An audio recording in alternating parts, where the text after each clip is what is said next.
What's going on, people? Hopefully, let me check. It's been a minute, people. It's been a minute here. Audio's working. All right, we're good. We're good. Check, check. Audio checks in the mail. Uh, see the chat's going already. There you go. We got a guy on tonight. Y'all might not know him, but I know him. I mean, he's been following us around for a couple of years, and he has his own podcast as well. And it's just not racing people. It's pretty much everything. What's up, Ed? Uh, what's up, Dan? Great Britain. Is that what it is? Yep. GB. Uh, but he is a podcast. He's from up north. I'll let him talk. We'll let him talk. We'll let him talk. I don't What's like up? to What's talk. up? What's going on? Man, what a pleasure to be on the Limpy one-on-one show. I thought this day would never come, but I'm glad to be here, bud. Absolutely. uh, man, we met when we're in the woods. Well, that's when we physically met. Yeah, two Physically years met, ago at War in the Woods. But man, but I was on your podcast one time. golly, I was trying to dig that up. I couldn't even get that far back. That's how long it has been. Right when I first started, you were one of the top dogs that came in the door and Wow, helped me out. geez, You know, look at that. Look at that. obviously I've been following you for almost eight years or so, throughout the racing I'm, scene and then I'm everything that you sorry. do on your side. Oh, come on now. Shit,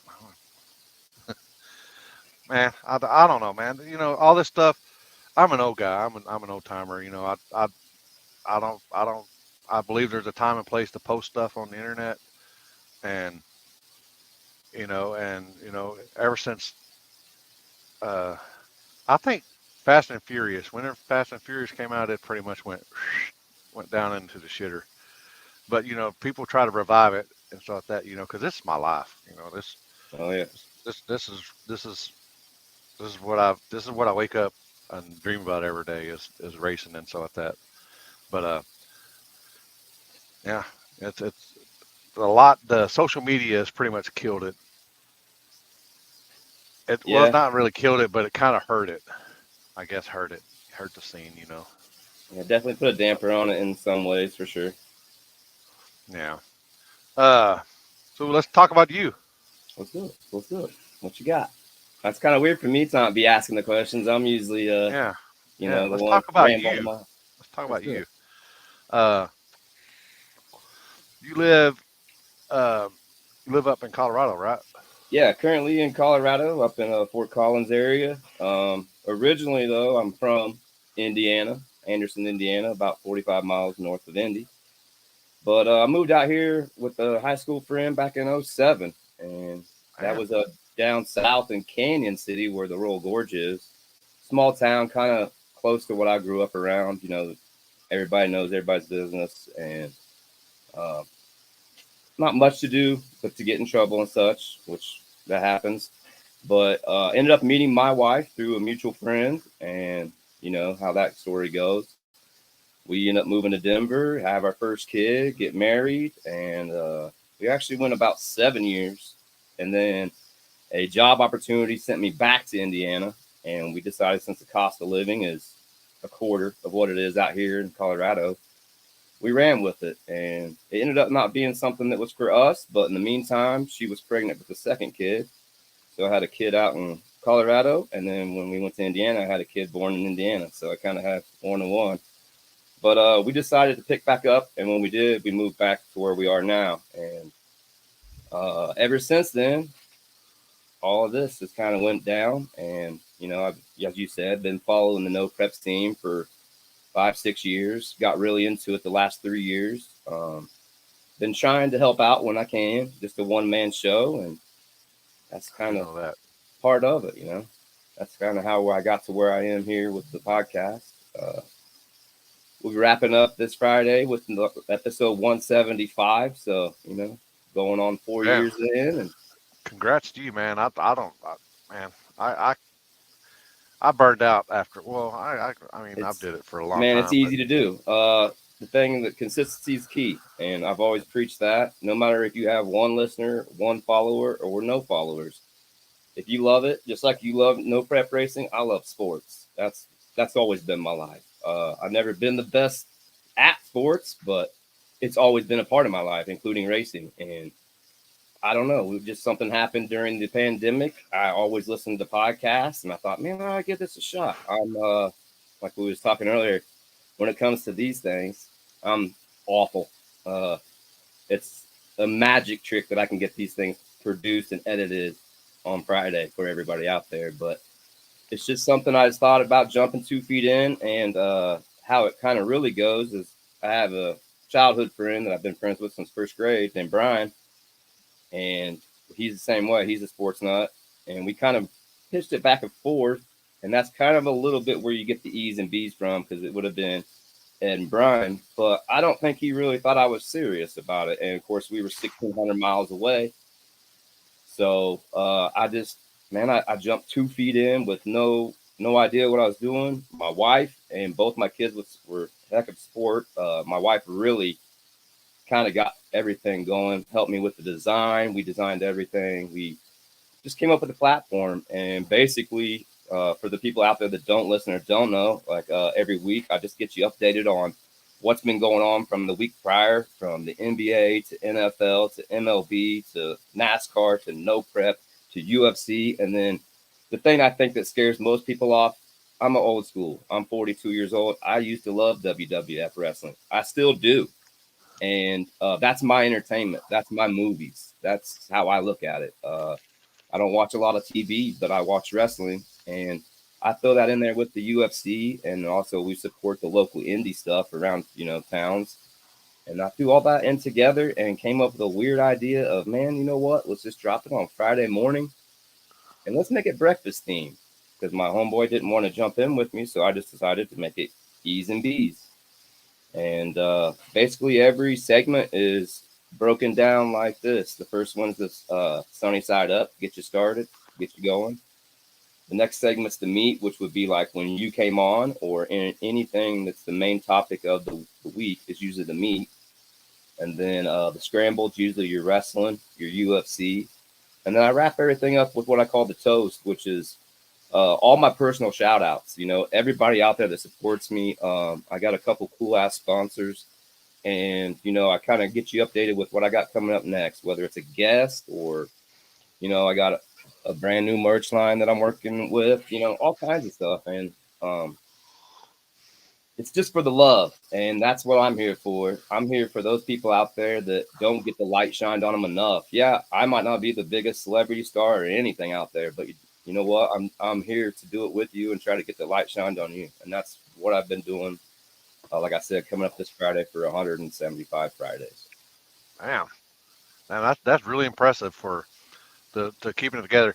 I know I've done lots of podcasts or interviews, whether it be the one-on-ones, the weekend recaps, the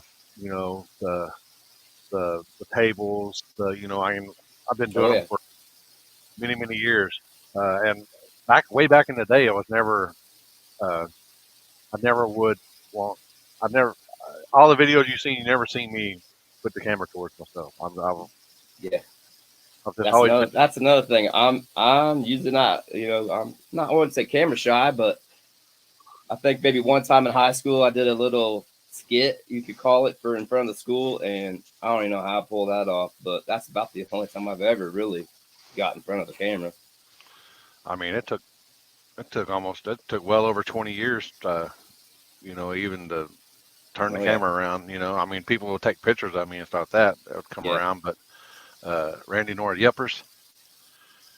He wants to say Yepers. I don't know. That's a South thing, people. That's a South thing. Yepers is all on the Yep. East Coast too. Yeah, Oh, it is. Oh, okay. Oh yeah. shit. I He thought it said it was. back in the day. Yeah. Oh, okay. Uh, but fuck was I talking about? I need to fucking hit this. What I fucking need to talk about? Yeah, one time. Um, um, but oh yeah, Thomas, should Cody and Rock fight Roman? Man, I have a bunch of different theories on that, but let's just make it short and sweet. Cody's gonna finish his story. They need to quit crying. The Rock's really only got a 2-year, 3-year window at most with his age and is, all the stuff that comes with it.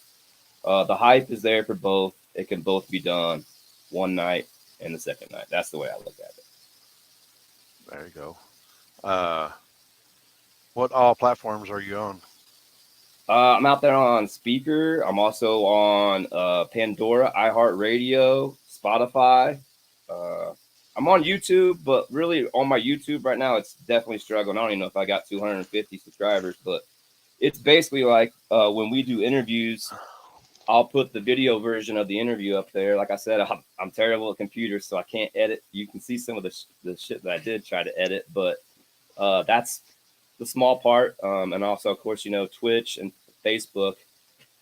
Really, man, like I was telling you, I'm not in it for the clout. Never have been. I'm in it for the love and always will be.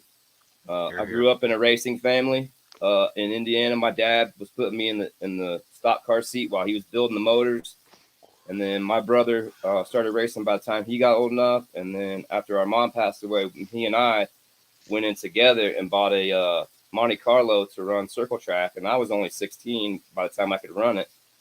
And I was in, that mode of girls and going that route. So I ended up giving the car back to him. And he still kind of races to this day. But that's always been in our love or in our blood, the circle track. And when I moved out here, I raced down at I-25 Speedway in a front-wheel drive division for 2 seasons until we had the first kid, and then I had to quit that. But yeah, it's always been there, So that's why I like to dib and dab into not just racing, football, I mean, it's all there. I love it all. It's a competition thing. It's all about the competition. That's not necessarily you, but you seeing competition. Yep. Like people used to. You see people, what was that?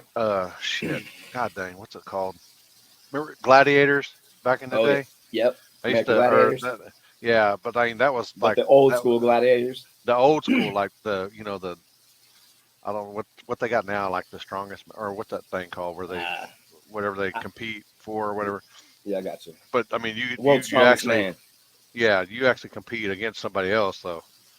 Seeing that competition, it's kind of like watching a action-packed movie. It's kind of like wanting to see what's going to happen next.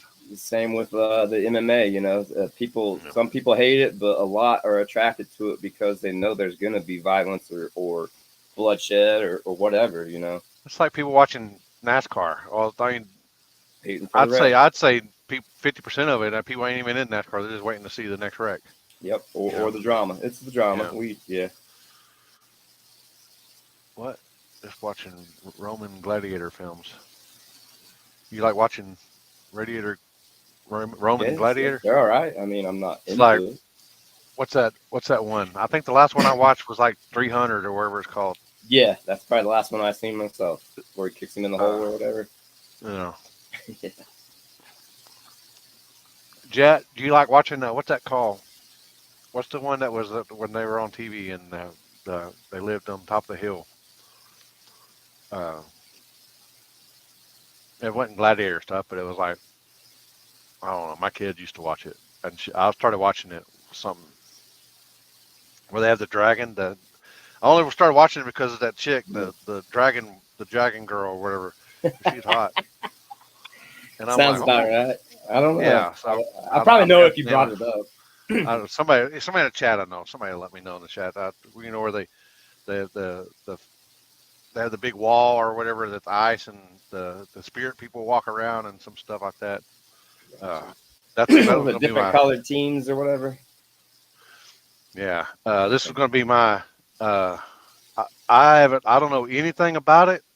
All I know is what I see on Facebook. The memes and stuff like that. So I have no idea. I didn't know who Vince McMahon was until I started reading some memes or something about. Right. He's the wrestling god or something. Yeah, so he's the son of basically the creator. But he's been around since the 80s, and he's been in the steroid scandals, many rape and other, sexual kind of scandals that he's paid his way out of. And he had some NDA, or how do you say that? NDA? Yeah, NDAs. He had some NDAs out there, and I guess he just decided to quit paying. Well, the girl wasn't happy and just decided to spill her guts and told everything. Shit. And come to find out, there's a lot more involved, like, Brock Lesnar, some other people like that. Like he was basically selling this girl's sex to these people, forcing her, but she was kind of scared for her job situation. Now the reports are, other names are coming up. Everybody's running to tell their story. It's a Harvey Weinstein kind of situation. It's sad. I was going to ask. I hate to see it because a lot of people think it's gonna do something terrible to wrestling. Wrestling right now is at its highest peak it's been since the early '90s or the late '90s. Excuse me. It's got a lot going for it, and it's in complete new hands, which is the TKO product Endeavor, which is who owns UFC. There's a lot of positive for that. But as far as him, in my opinion, piece of shit. And I don't think you should do that to women ever, no matter who you are. I don't care how much money you have or where you stand on any stature. You don't do that to ladies. You know better than that shit. That's my opinion. But and you know what? Some of it might not be true. Some of it may be true. We don't know. And so obviously that's the saying goes, proven guilty. But yeah, there's this day and age, there's too much on the table right now, in my opinion. Yeah, in this day and age, it's guilty until proven innocent. According to social media. Yeah, I was going to ask about that because I knew you was into wrestling and stuff like that as well. But I kind of got something I read something about Diddy or something like that. Was he doing the same thing or? I don't know the truth behind that, man. After that Cat Williams special with Shannon Sharp, whew, Yeah, I don't know what bombshells now to believe. Yeah, for sure. sure. The sad thing is the people are finally coming out, but it took them a while to come out. And they still ain't making sense on half that shit. I don't know. Call me behind on time. Call me whatever you want. But didn't we already do that kind of shit already, like a couple years ago and whatever? Man, I'm telling you. Do you listen to like all different kinds of podcasts? Like Yeah. what's your go to if you get in the car if you're gonna be driving somewhere for a couple hours? What's your go to? There's a couple wrestling ones I like because they do talk about everything. It's Jim Cornette, the Busted Open podcast, and then of course Keeping It 100. Keeping It 100 is one of my new favorites because they like me. They like to talk about relevant sports right now, like basketball, football, whatever's going on. And then there's a Door Bumper Clear. A couple murder mysteries that my wife turned me on to. I don't even remember the names of them, but they're on my list. But really, it's all sports related, and that's about it. Man, mine, I ain't gonna lie, mine. I don't know, man. I'm into true crime, man. That's basically my all I wife, listen man. to. Either that or Dolph. That's the only two things that I get like two or three different people that I actually really listen to on the podcast because when I'm driving, it ain't just a couple hours, people. I'm driving for 14, 16, 18 hours. I don't know how you do it sometimes. And I really don't. But fuck podcast, man. That fuck all I'm 90% true crime, probably 5% music, and then probably like 5% Joe Rogan or something like that. That's not what I peep in on every once in a while. There's so many anymore. It's hard to listen to them all, and there's not obviously enough time in the week or day when you got two kids. One's about to be in high school, one's in first grade, and it's swim lessons and basketball games, and plus trying to keep up with this. And man, another thing people don't understand is I'll show you real quick. Like I take two separate pairs of notes like throughout the whole week. When Friday's episode drops, I mean, it's not even Saturday morning, and I'm writing for or getting prepared because I don't have enough time on one man show. That's always on the go. But I'll have my Raycons in my ear, and when I'm doing what I can, and listen to everything else. There you go. Where'd it go, Jasper? Our boy Jasper's in the house here. Who would play you in a movie about your life? There you go. Stealing my questions, eh? Man, I love you. I was going to ask you anyway. I got a couple of notes here too. I'm definitely not his height. I'm a shorty, that's for sure. But I think Vince Vaughn. maybe. I like Vince Vaughn. That motherfucker. He cracks God me up. damn. Now your normal, just out and about. Your personality. You serious or you kind of I love to have fun, man. are you loosey Like goosey? I tell everybody at work, I'm gonna be a kid at heart until I die, and that's just the only way you can. It took me a long time to learn that. Shout out to my uncle Brett who came up with the analogy that you don't mature until you're 38, and I thought he was crazy, but I think that was true in my behalf. And I I look smoke at a with that. lot of things different. You know, I changed a lot of things in my life, eliminated a lot of people that I tried to please just to be around, which you should never do. And Facts. I decided to make myself happy, and it took me till I was 38, almost 40 years old, to figure that out. Yeah. Man, uh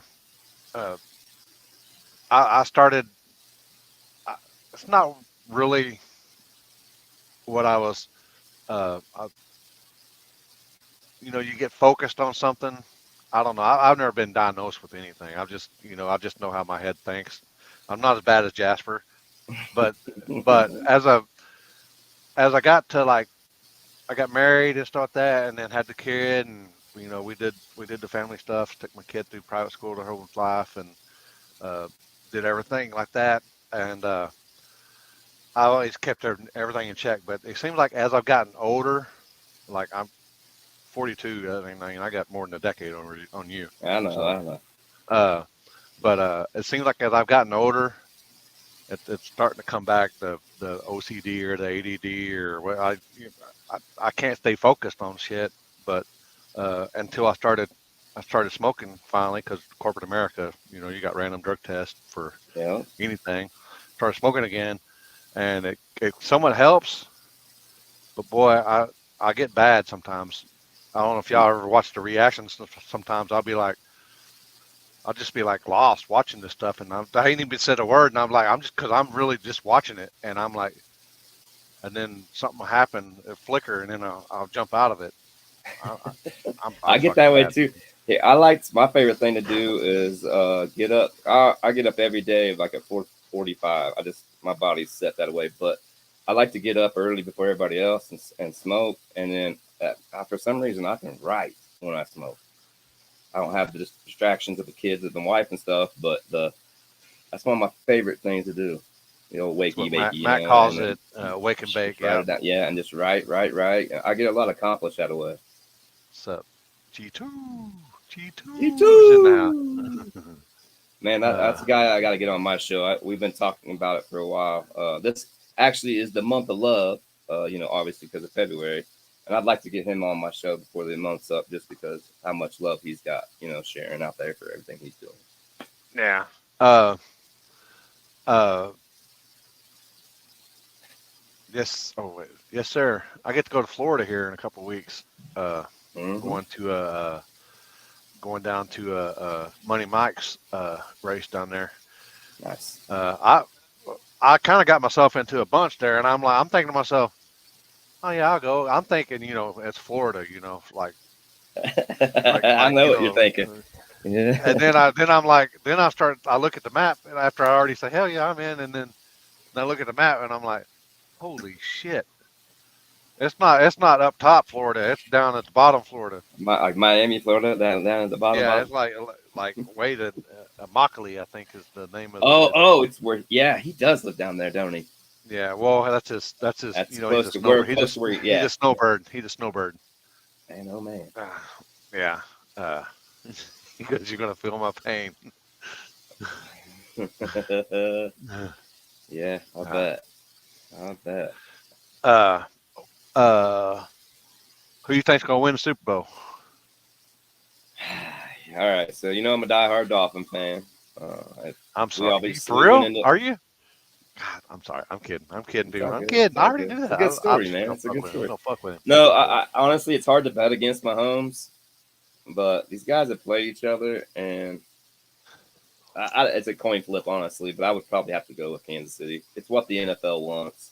They're gonna get their Swift story. It's gonna be able to sell all kinds of cool little pictures and whatever they need Man, to. I those two. thought the way that uh, the Kansas City played uh, Buffalo was it was it so who or they played Baltimore. Baltimore? Hmm. They pretty much just shut them guys down. I was shocked, and I would have lost every dollar I had because I have been preaching, and you can go back on the podcast for probably the last, I'd say, 5 weeks of the regular season. I said Baltimore is the best team in the NFL right now. They just nobody could do anything against them, whether it was offense or defense. And then I don't know if it's sometimes that number one seed big head feeling when you go into the playoffs, you get that bye. The other team that you're playing the next week is coming off of a win, and that momentum's real. And even though that didn't happen to them because they had another game in between, it just seemed like they felt like they were already in the Super Bowl going into that Kansas City game, and Yeah, Mahomes proved them wrong. Put me as the underdog, and I'm gonna show you added away. So, and he's done it, and I think he'll probably do it again on Sunday. It's gonna be a close game, I think. I yeah, feel bad for the Detroit people. Man, oh man, they had that shit in the bag. That coach, obviously, he used to coach for the Dolphins before he went to Detroit, and I like the guy. I actually dressed up as him or like him for Halloween one year for a Halloween thing we were doing, and I had that game made me look like this. a you, him, my boy Matt. A lot of people were looking like that And after that that, game that for that sure. that looked like Eminem too. That looked like Eminem Oh after my the end of the game. god, man, he jumped too early, didn't he? He jumped Yeah, the light. He jumped that light with the two yeah, flip off and yeah. finally I, okay. I I was watching that game and I I was like, holy shit. Yeah, I know.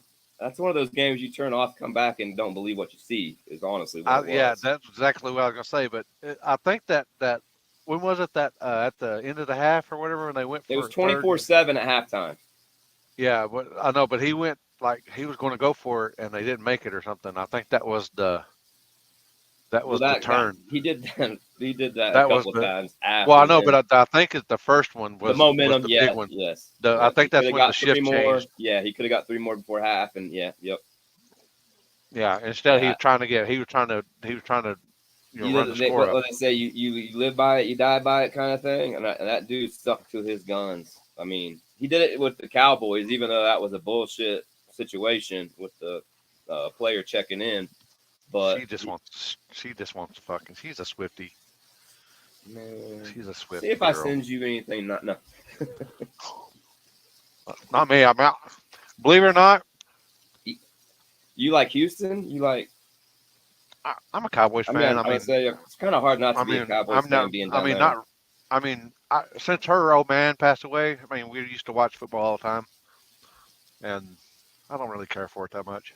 Yeah, but you probably would like the Cowboys back in before even Aikman, huh? Oh yeah, yeah, oh yeah. Like Starbuck or all back. Yeah. I mean, I've been a Cowboys fan my entire life, but uh, oh, big stank. It's in the house, hit for hit. Um, but um, the fuck I'm talking about. But ever since they came in there and they did good, this and that and the other, and they got.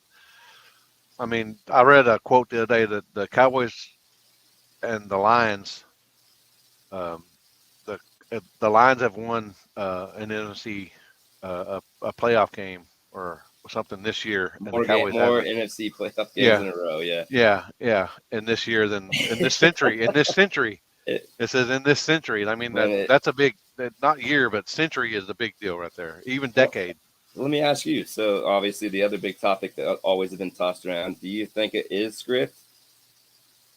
The whole thing, the NFL. No, I mean, I don't think it's I, th- possible because you think I don't by think it is. this long they would have never put the Cowboys in there with as much money as Jerry Jones could have brought the NFL. You know what I mean? Like it just don't seem right. Don't fit right. I Yeah, think it's silly that I mean people think that. that's just like the Street Outlaw show. All the stuff was scripted except for the racing. I'll tell everybody that. I mean, Right. people on the show can tell, oh, Kind it of really hard to happened. script it. Yeah, it's kind of Oh hard to no, script that that cop racing. really came up behind us and just well, I mean, it might have, but it's the same you do every. but the racing is fucking real. Yeah. And I think all the other stuff that goes along with is all for theatrics, but other than that, I think Nice. everything's real. But I do think the NFL uh, pays, or I think they script the referees. Yeah, man, I just wish they would. That is possible. It baffles me with all the money they have that they can't have like a referee school and training facility. You know what I mean? For because those guys aren't full time, and Yeah. it, obviously everybody knows from the back in the day the one NBA ref that was cheating. Cut cutting score to help out people betting and himself and yada yada. I mean, I guarantee that shit probably still goes on behind the scenes, maybe far back throughout, maybe a family member to a friend to a whatever. But it's Yeah. just I don't know. It's been bad here recent. I feel for all sports, not just one. Uh, what's your worst hotel story? Mm. You already knew that was coming. I know I did, and I'm not gonna eat mayonnaise Not on the even goddamn grilled cheese. That's for sure. Ugh. you didn't. You didn't. Oh yeah, you knew it. Uh, You didn't think it was gonna be this early, huh?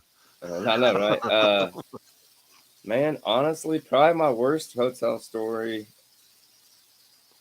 happened at my first War in the Woods, which was 2 years ago, I guess 2 3 years ago, whatever it was. Uh, it was my first time ever. I mean, meeting almost everybody that I had been either had on my show or been in contact with and supporting.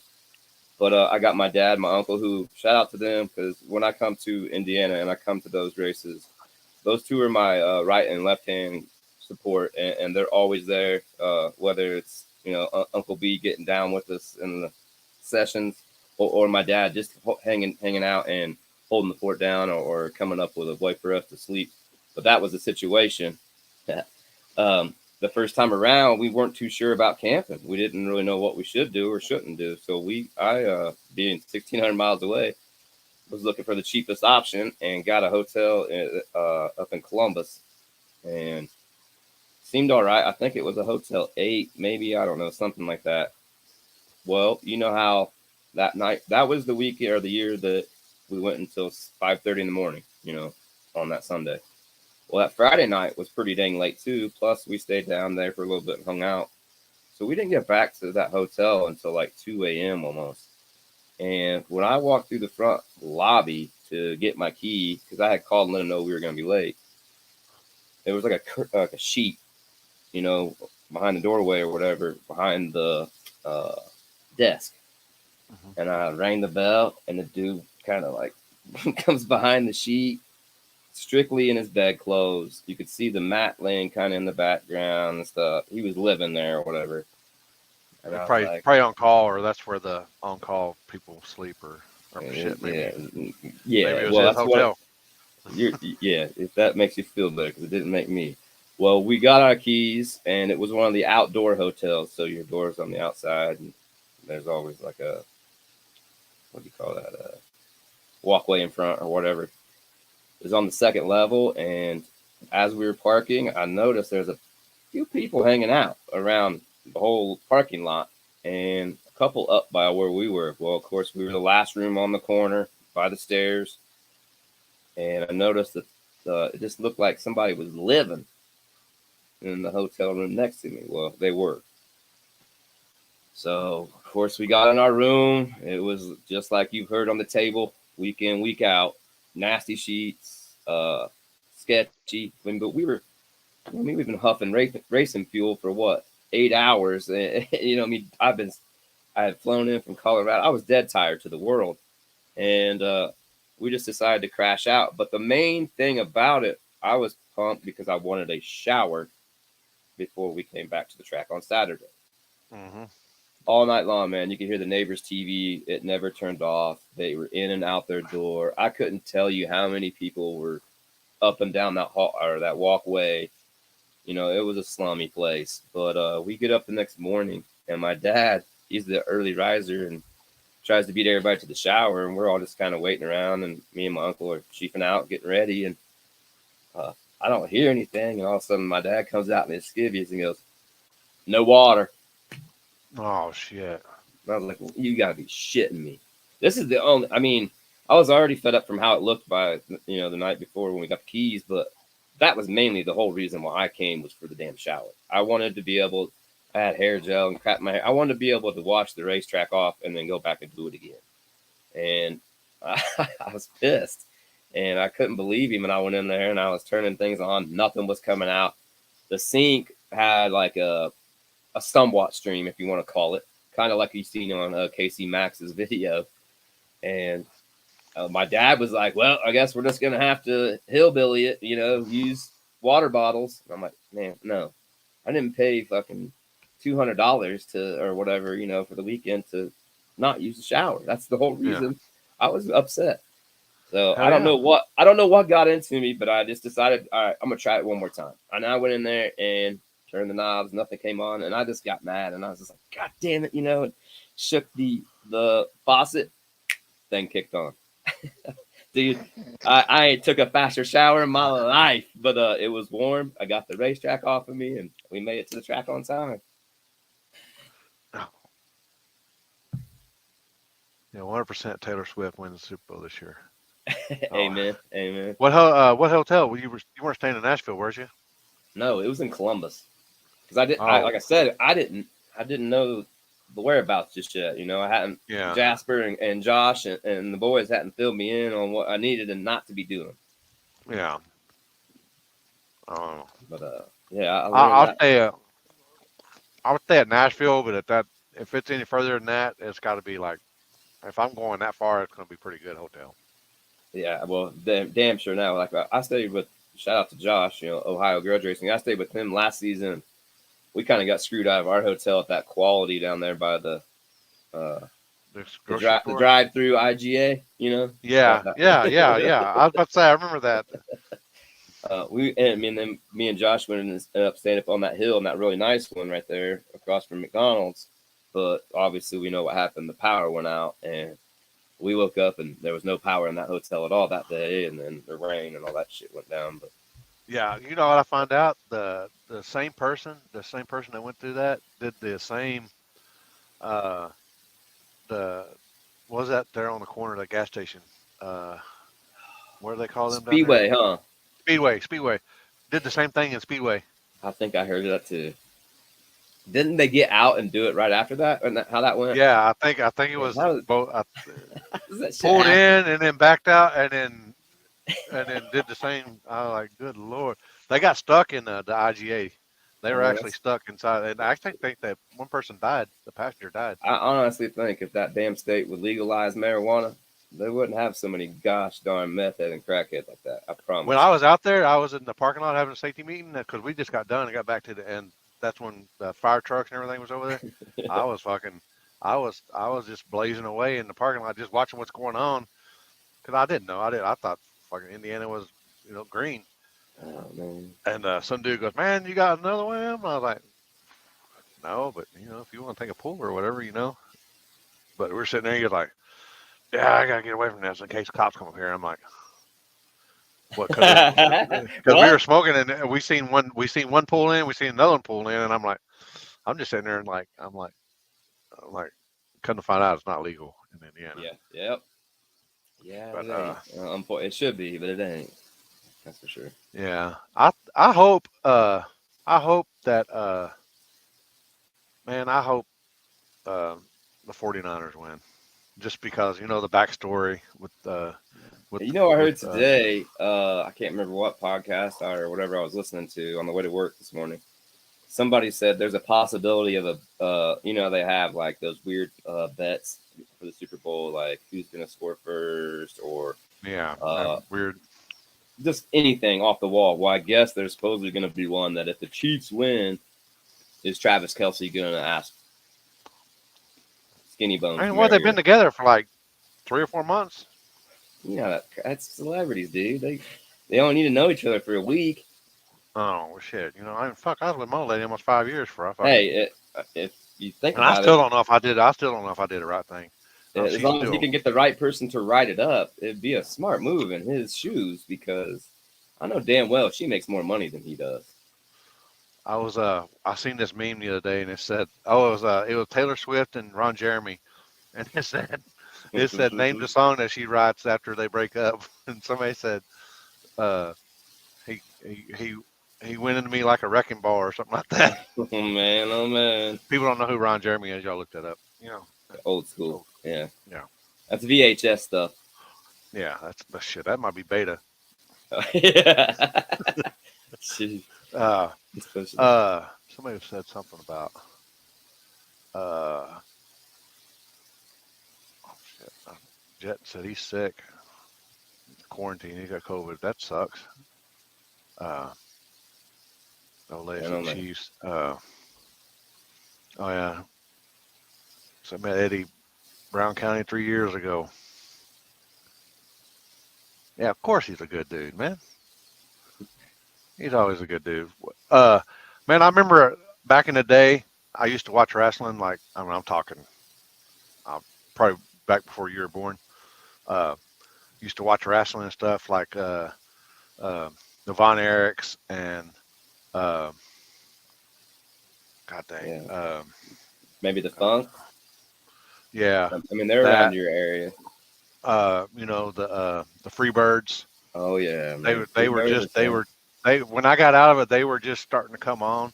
Yeah. So The probably right at the beginning of the '80s, then, because that's pretty much the run. I did you see that they did a movie for the Von Erich called The Claw, Iron Claw.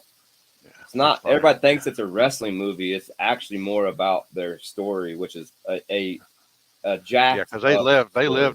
they live about where I used to work for up. I used to work up in Denton. It's Hmm. north of where I'm at, and that's where they were. That's where they were from. Was up there. The Yeah. Atkinsons, Mhm. Atkins.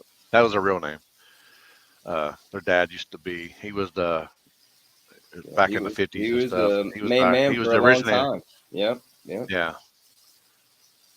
Oh, Yeah. He said the new Von Erich movie was good. Yeah, Steve. I just have to watch it, man. Because I used to watch that stuff. Like, remember Andre the Giant, and The that was the documentaries and stuff that stuff. that's what I What used to. about? Do I you used watch to any of those Dark Side of the Rings? Have you heard of that before? Do you know Dark Side what of the Ring. Vice? It's on Vice, so it's kind of a weird channel, but Oh wait, they I follow Vice on YouTube, I think, because they do okay. a Then bunch of you the probably could a see it on bunch. there, but I would say probably about 5 years ago or so, they started this thing called Dark Side of the Ring, and it's just like kind of what you like. They go into the dirty shit of the history of certain stories and tell you stuff that you didn't know about or didn't expect, and it's pretty gruesome on some ends. Like they talk about uh, gosh, I don't know what's his name, Owen Hart's death, and people screwing people over in the industry. It's pretty cool, but it's kind of up your alley when you talk about your murder mystery stuff and like that. Like they did the Oh, Jimmy Snuka one. I don't know if you know about that, but mm, all that. The Benoit, the guy that murdered his wife and kids, and it's pretty cool. It is something you get high and watch. yeah. Shit, where'd you go? Uh,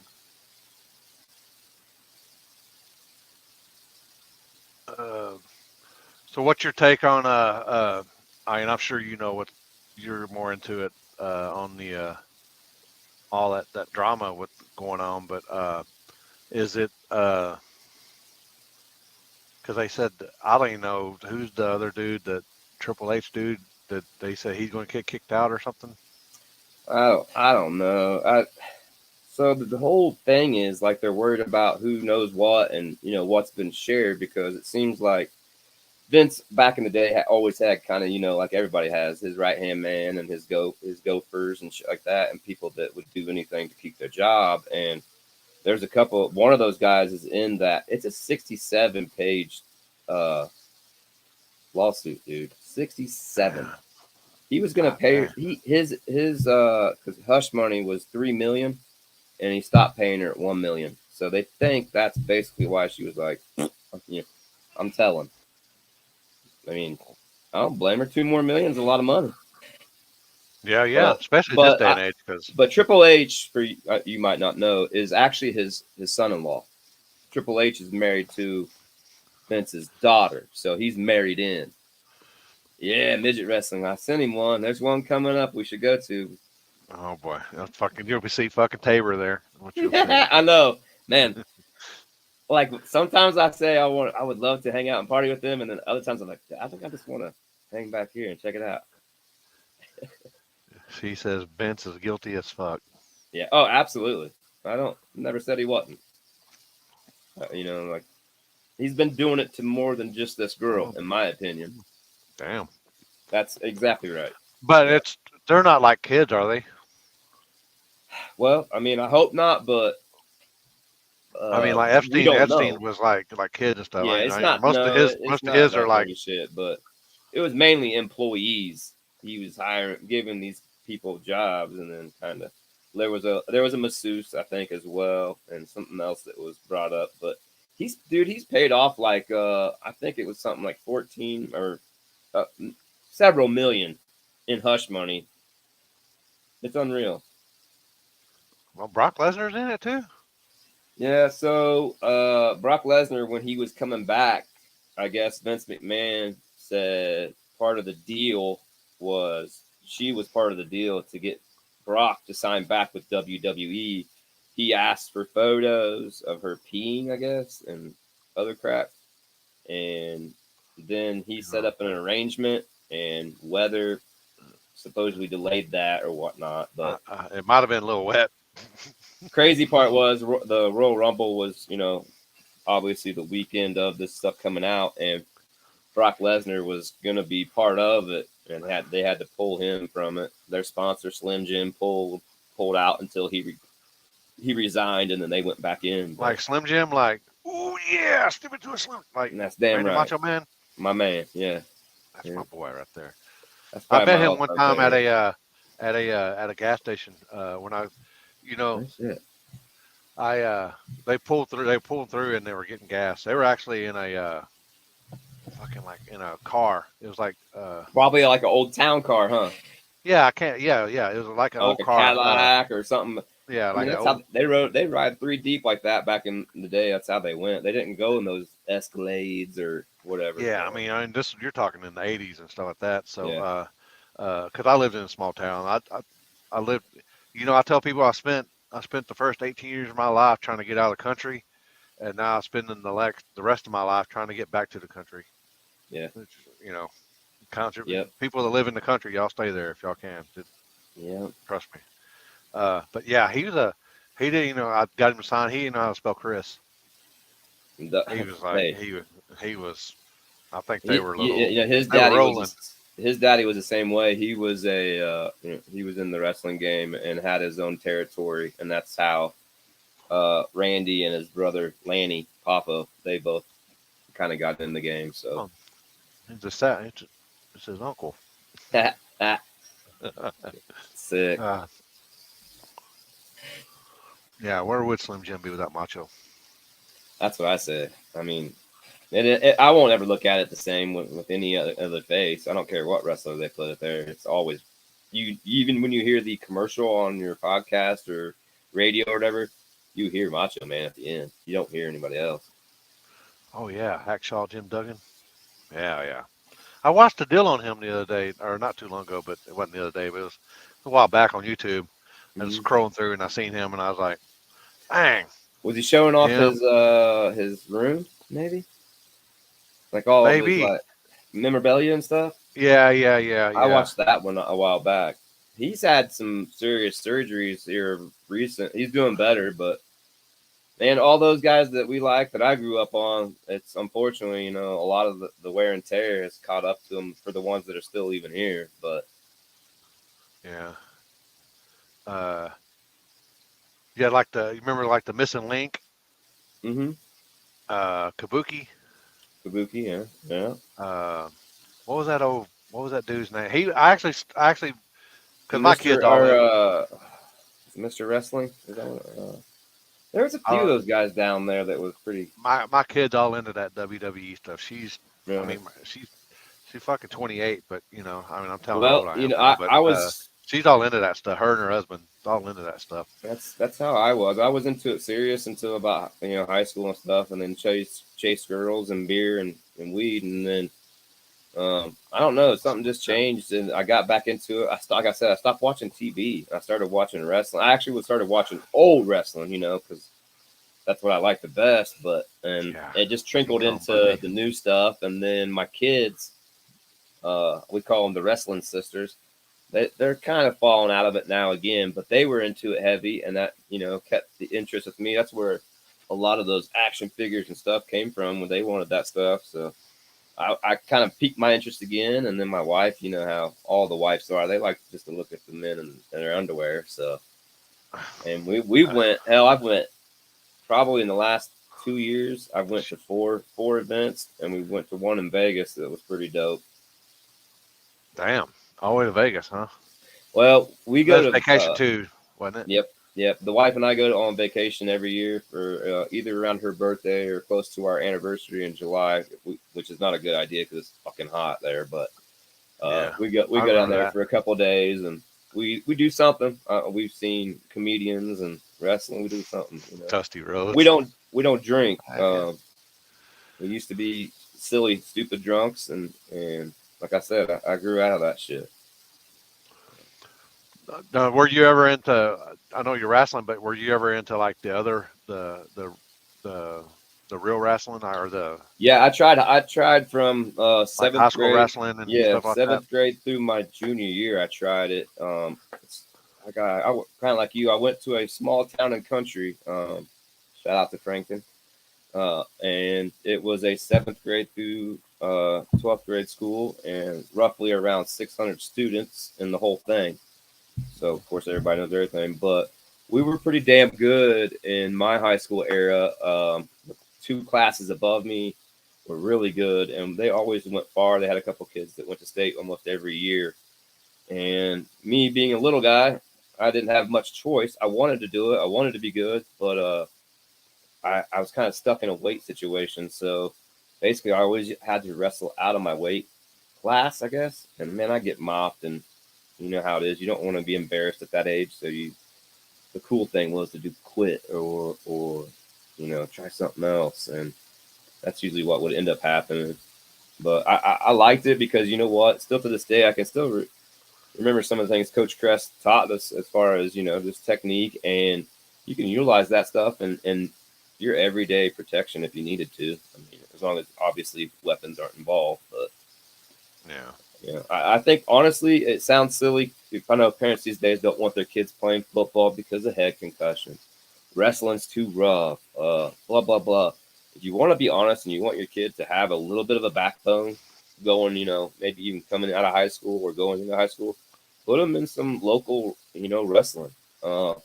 Whether it's youth ministry or whatever it may be, put it in something that's, you know, manageable, and obviously don't break the bank, but it'll teach them more than you think, and that's the way I look at it.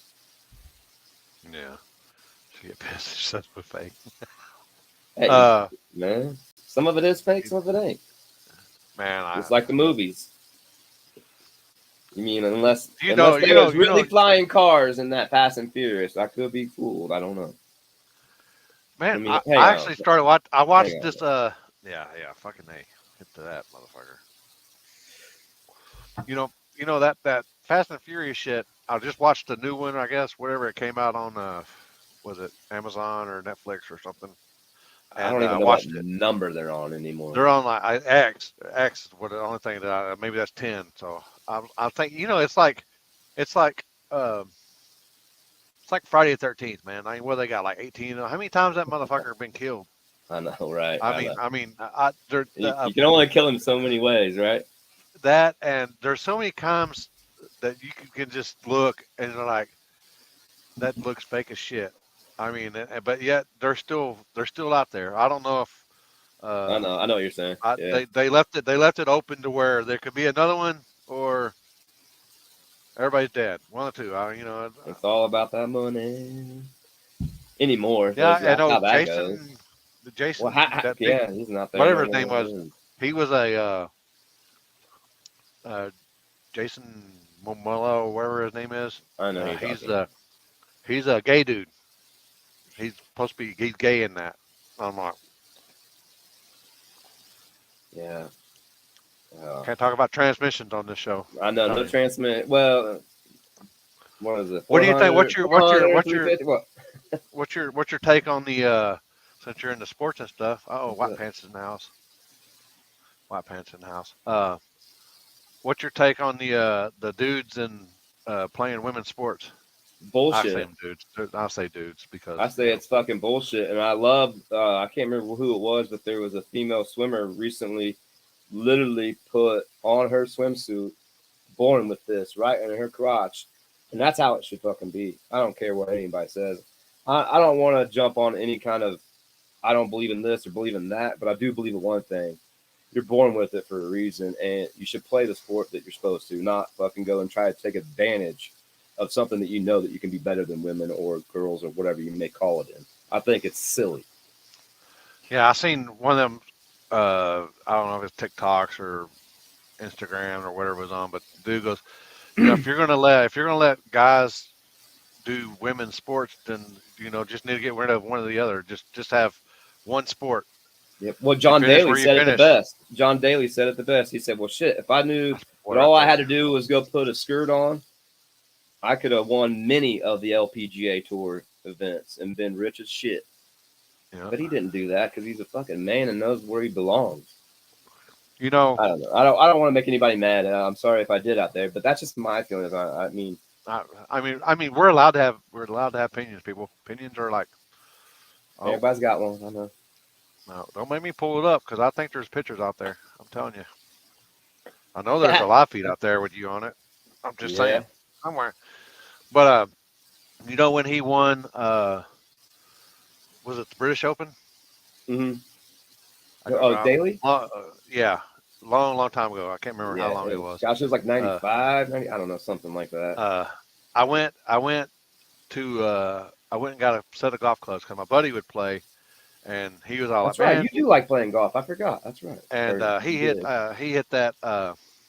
He was like, man, just get a set, and we watched it, and I was like, man, this guy's a big guy like me. I can do this. Mm-hmm. So I went and got, I got from a secondhand store, so I didn't want to go Right. balls Right. deep Yeah. in Yeah. and not know if I like it or not. But my my 7-iron was like a kid's 7-iron, and I played with that son of a bitch for a while. And I'm a high ball hitter. I hit far and high. I'm a five Got you. Skyball it. because yeah, because where I used to down the street from my house, we got an airport nearby, Mm. and it's not like a big major airport, but they fly low and then they land on the other side of the highway. So Gotcha. I'm trying to hit these planes flying in. So that's how I started highballing it and stuff like that. So, Nice. Nice. but I mean, I never could hit my driver, Mm-hmm. but I could hit because it was a graphite shaft. I could hit Okay. my irons or my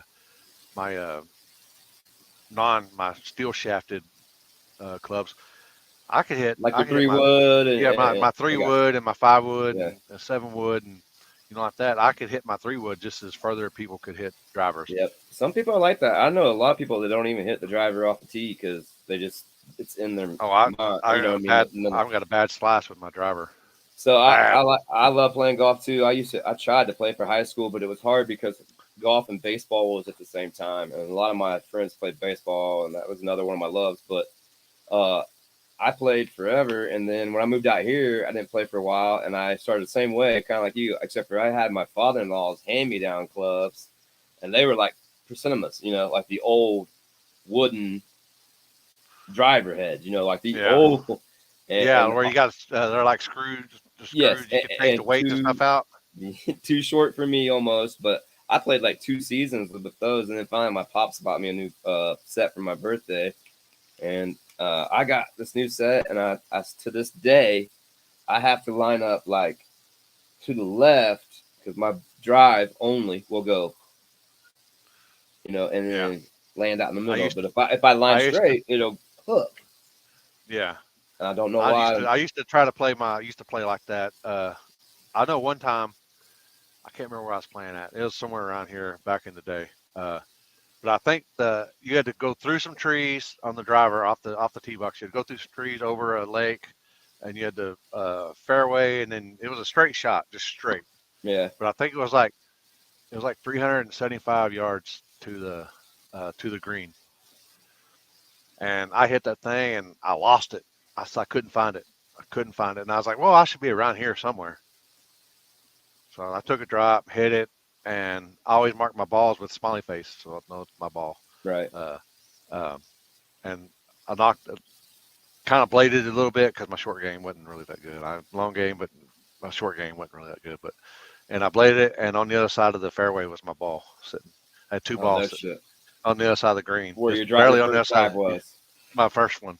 That's And I always was a like, good feeling. God, That's always a good feeling though, because you're like, all right, I give up. I'm dropping another one, but I know it was a yeah, good one down the middle, and then yeah. It was straight, and I was like, yeah.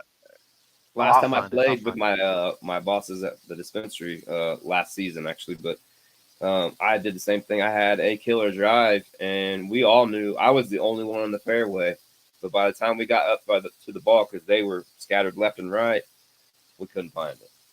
I hate that. That and when the leaves are falling, the worst two times to play, because you always lose your ball when it's a good shot.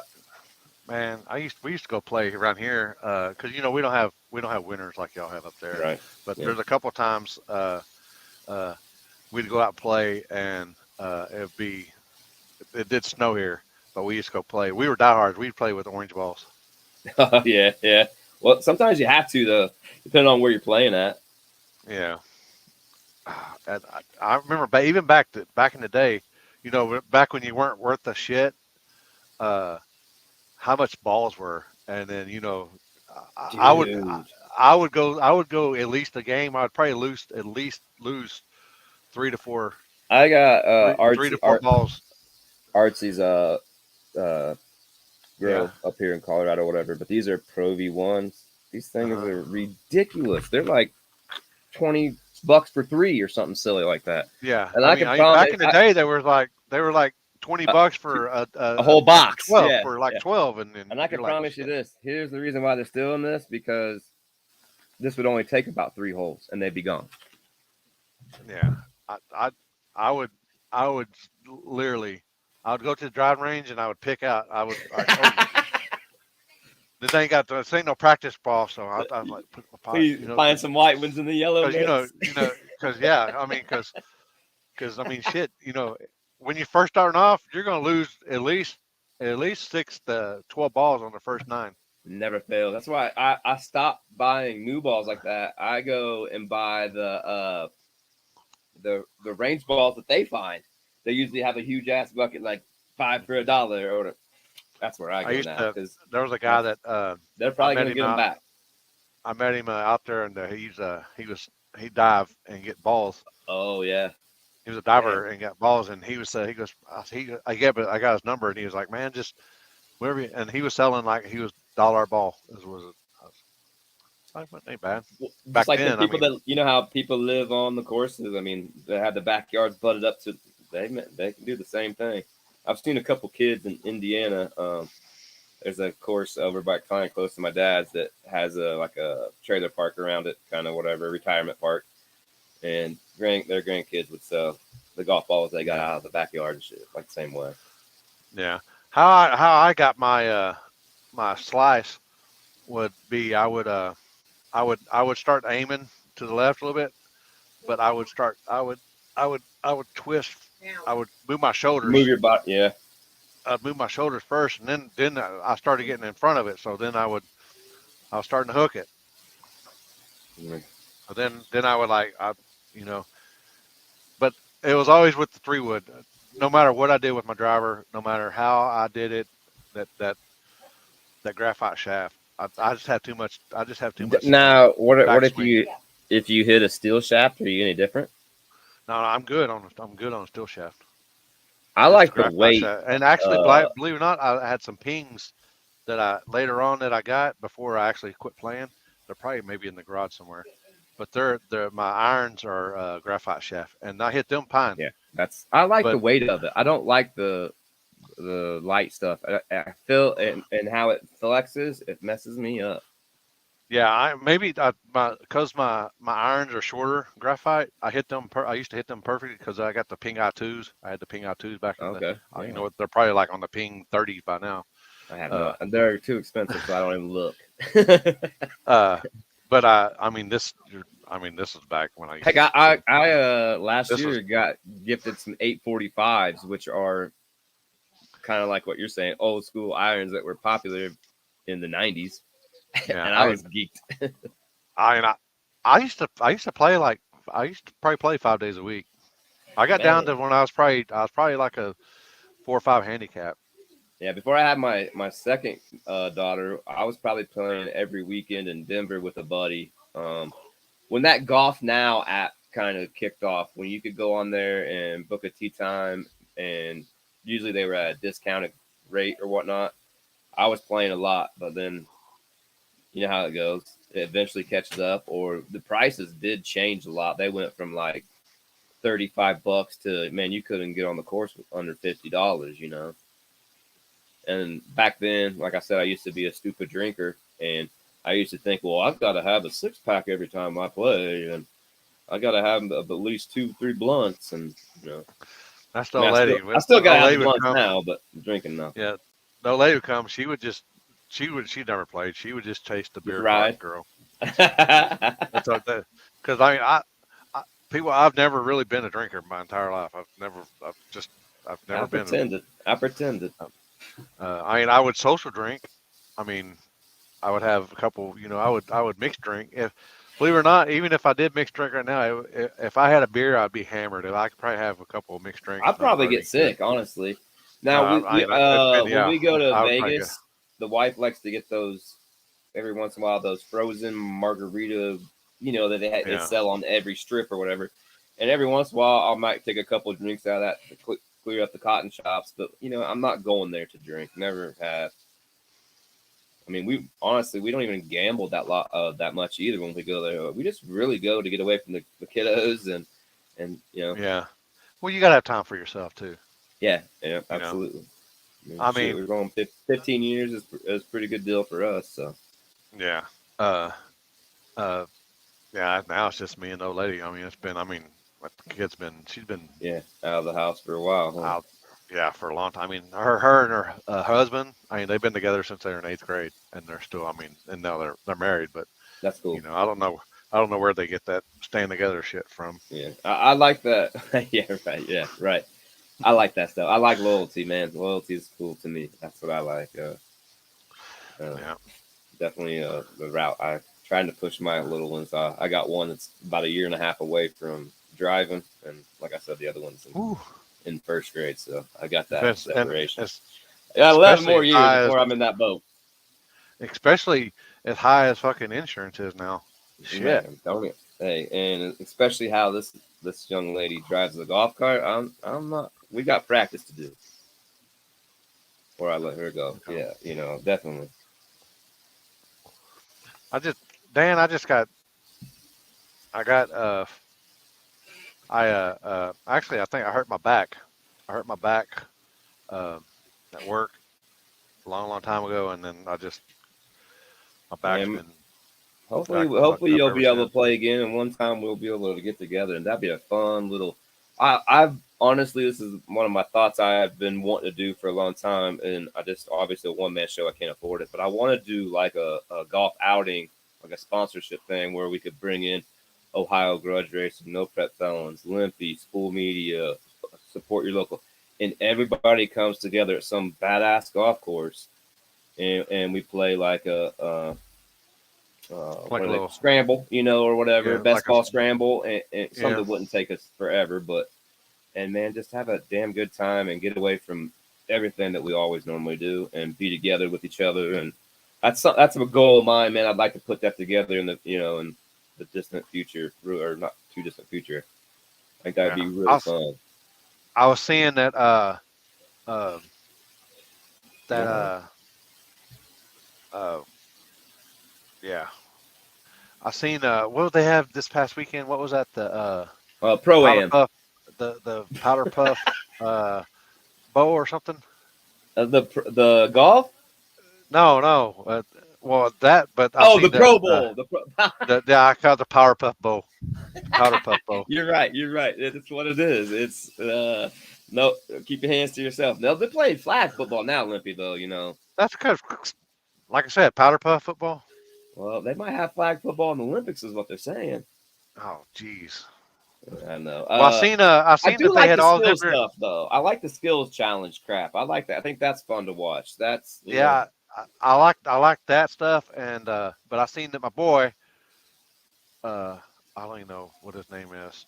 Uh, I think our I don't know what he's probably a football kicker or something, punter, one closest to the hole in the golf. dude, nailed that shit, dude. It was like that Yeah. close. What's that? Who's that dude? Is he a punter? I think he's the punter. Yeah, the one Yeah. dude went barefoot and did a real close as well. He was like, "I don't play golf unless I'm barefoot." I was like, "What?" I mean, I know some Damn. people Yeah. that have done Hell it, yeah. but and then he laid up there a good shot. I was disappointed in my quarterback. He throughout the season had the best accuracy throughout the season, but was the worst in the accuracy game. Yeah. I was watching. I watched. They had a bunch of them other ones on, and I guess the quarterbacks were throwing. I guess At moving uh, targets that and one. Yeah. The one dude just kept hitting the one. yeah, I And I think he think they went made you to got like to. He went from one side to the other side. He was like, yeah, yeah, yeah. And I guess you yeah. only get so many. That I think that was the Houston quarterback. I think C.J. Stroud. Yeah, Yeah. I don't know. that's interesting. I like that kind of stuff. I know you can only do so much of it, but if you remember, this maybe not, but back in the early '90s and such, the Pro Bowl was full pads, Oh yeah. and they were playing for money. Yeah, yeah. They The played winner, for rings as well too. one of the sides of the AFC or NFC won the money, or won more money. So they had a little bit of competitive, back Well, then, that's and when the also NFL would give up some cash that you know, that they'd make. Now they don't do now that it's shit. safety. It's safety now. Obviously, we don't want nobody hurt or nothing Well, like they don't that. want they want the people that are going to the Pro Bowl or to the Super Bowl there. But Well, the no, problem is, they're not in there. they can't make it. They can't make it Yeah, because they got yeah. obligation for media week. Which I don't know. I understand you had the week in between the last and the Super Bowl, but I really think they should have always done the Pro Bowl. After. Maybe not the week after, but 2 weeks after. Yeah, a That couple way, weeks after, so that would give because people a lot of time times, to like you said, a heal. lot of those players are playing in the Super Bowl and they don't even get a chance. I Yeah. think they still might get, if they get a cut of money. I'm sure that might happen, being nominated to the Pro Bowl, but they miss out on that fun and Yeah. camaraderie with the rest of the NFL players and such. I mean, that's neat in my opinion. So back in the day, I got a free Yeah, trip to yeah, Hawaii if they made a Pro Bowl. yep. Hawaii was another thing. They always went to Hawaii. Now it's down there in Orlando where damn near everything is. Where Universal and all those studio. That's Yeah. where they have Oh all yeah, the events. they had They're in some. those small little studios down there in Universal. They were like throwing footballs at guys on like water boards or something too. That best trick or whatever. That was the Yeah, dumbest I thing. was like, what the hell? Don't We're get me doing wrong. this and then we're putting flags on them. I mean, shit. I know. It's Oh boy. tough. It's tough. It's tough out there, right? That's what I say. I mean, it is hard in my shoes because that's another thing I always try to do on my podcast. I try to keep it as best as I can down the middle. I don't try to show too much favoritism because I do have my favorites. I like my home state. I like my Dolphins, and I like the state I live in now and such. But I recognize real when teams are like we were talking. I'm this case he's there, but they were the team to be there. And I just think that's how it should be with everything. Yeah. Uh, so what's your take on all these people now that I guess uh back when I played because I played football my entire I've been playing since I was I played we called it Pee Wee back in the day. I don't know what y'all call Yeah, that's it. what we call it too. Pee wee Well, tackle. you could only play uh, you couldn't start Pee Wee until you're in the third grade. At least back then, you couldn't be. But my dad knew the I code, guess so I that's played from first to all the fourth way through. Yeah. grade with the same people, and then you uh, fourth, and then fifth and sixth was a different group, and then you was in uh, uh, junior junior uh, Junior high junior football. Yeah. high, and then your high school, and so That's that how that ours was. Ours, I think, was third through sixth, maybe, yeah. and then you went seventh, eighth, and then high school. But That's one from sport that I young never. age, that young age, you're taught how to do stuff, and you do it your entire life. Yeah, yeah. And now all of a sudden it's It's a oh completely different. you can't tackle like that no more. I don't know about you, but I couldn't imagine some of the in youth football and junior high football, some of the drills we used to do. They'd be in so much trouble right now. And that's one of the reasons why I never went and played high school football, other than I wanted to still chase girls, drink beer, and do the stupid stuff. Yeah, But I got headaches easy, and I hated it. I wasn't the best player, and yeah, like getting ran over and being out there sweating your ass off for 3 hours after school. You already been in school all day, and then going home with a headache. You got to do homework and listen to your parents, nag at you or whatever. And it wasn't for yeah, me. yeah. I liked everything about it, but I wanted to do other stuff. And in high school, I was pretty well known for to have the parties at my house because like I said, my mom passed away and my dad remarried, and that's when I turned into a rebel. And basically, when they would leave to go to Michigan, it was party time. And I mean, I always got caught, never got away with it, but that was my style. I'd show up to the football game on Friday night and everybody that's from Indiana will know what I'm talking about, with a Rickers pop, and I'd have a beer in my Rickers pop with ice around it, but it looked like a 32-ounce styrofoam soda from the Rickers up the road. And we were drinking, watching the football game with all the parents, students, staff, yada yada, dumb, dumb as shit. And I was more into that than playing sports at the time and smoking weed. So hell yeah. So how answer me this? I don't know. Riddle me this, Batman. Uh, h- you're from Indiana. Are you born and raised in Indiana? Born and raised, yeah, man. Anderson. So how do you become a Dolphins fan? All right, good story. So in 1989, my father and mother and some of their friends and kids as well made a weekend trip down to Indianapolis, and we stayed in the Radisson Hotel. Well, it happened to be the same hotel as the visiting Dolphins, because back in the 80s and early 90s, the Dolphins and Colts were still in the same division. The Dolphins got dicked in that deal, but uh, Got dicked. hey, shout out to TC and Mike. But uh, I ended up getting the whole 1989 Miami Dolphins autograph, including Don Shula, Duper, Clayton. I got Marino's probably 5 or 6 times. By the end of the weekend, I think he was fed up with people. But and just as a kid, I kind of never turned my back. I ran with it. All my family was either Colts or Bears fans because Colts weren't always in Indiana, but the Bears was always on TV. Growing up in Indiana, you didn't have certain things. You either had to watch the Cubs or the Reds or surrounding states, and I just wanted to be different, so I chose the Dolphins, and here we are. 30 plus years. I've been through some shitty seasons, like everybody knows. From 1-15 to this year, the best record they've had in 30 years. So uh, it's just something like I said earlier, man. I kind of like to be loyal to my Well, you sports you and picking as you well. know you know Dean, right? Uh, uh, young Yeah, young Dean and old Dean hangs out with Jeff. I know who they are. We've never physically met, but I mean, I know Well, who they are and all well, that. Jeff Dean is a Dean Senior is he's a Dolphins man. He's a Is he? Dolphin, and he Yeah, lives like half a mile from Jeff, and he's yeah, always man. over at Jeff's and stuff. He's like, if you see Jeff around, more than likely Dean's around. Nice. If he looks like Jeff, then that's his brother. but that's the inside. Oh That's no, I know. when Yeah, I they, know Jeremy. I know Jeremy. Yeah, yeah. that's another one that Well, needs to go play golf with us right there. I know he's yeah. damn good. That's what I Well, heard. yeah. Him and his sister, Yeah, shout out to plays. Julie, man. God love Yeah. her. She's the best. Uh, Let's just give her a shout out for a second because honestly, if it wasn't without Julie, I wouldn't have really had the experience I had from get go there at War in the Woods. And since then, her and of course Jeff and Nitrous Nikki have literally, I mean, with open arms, taken care of me every time we come there. Me, my dad, my uncle.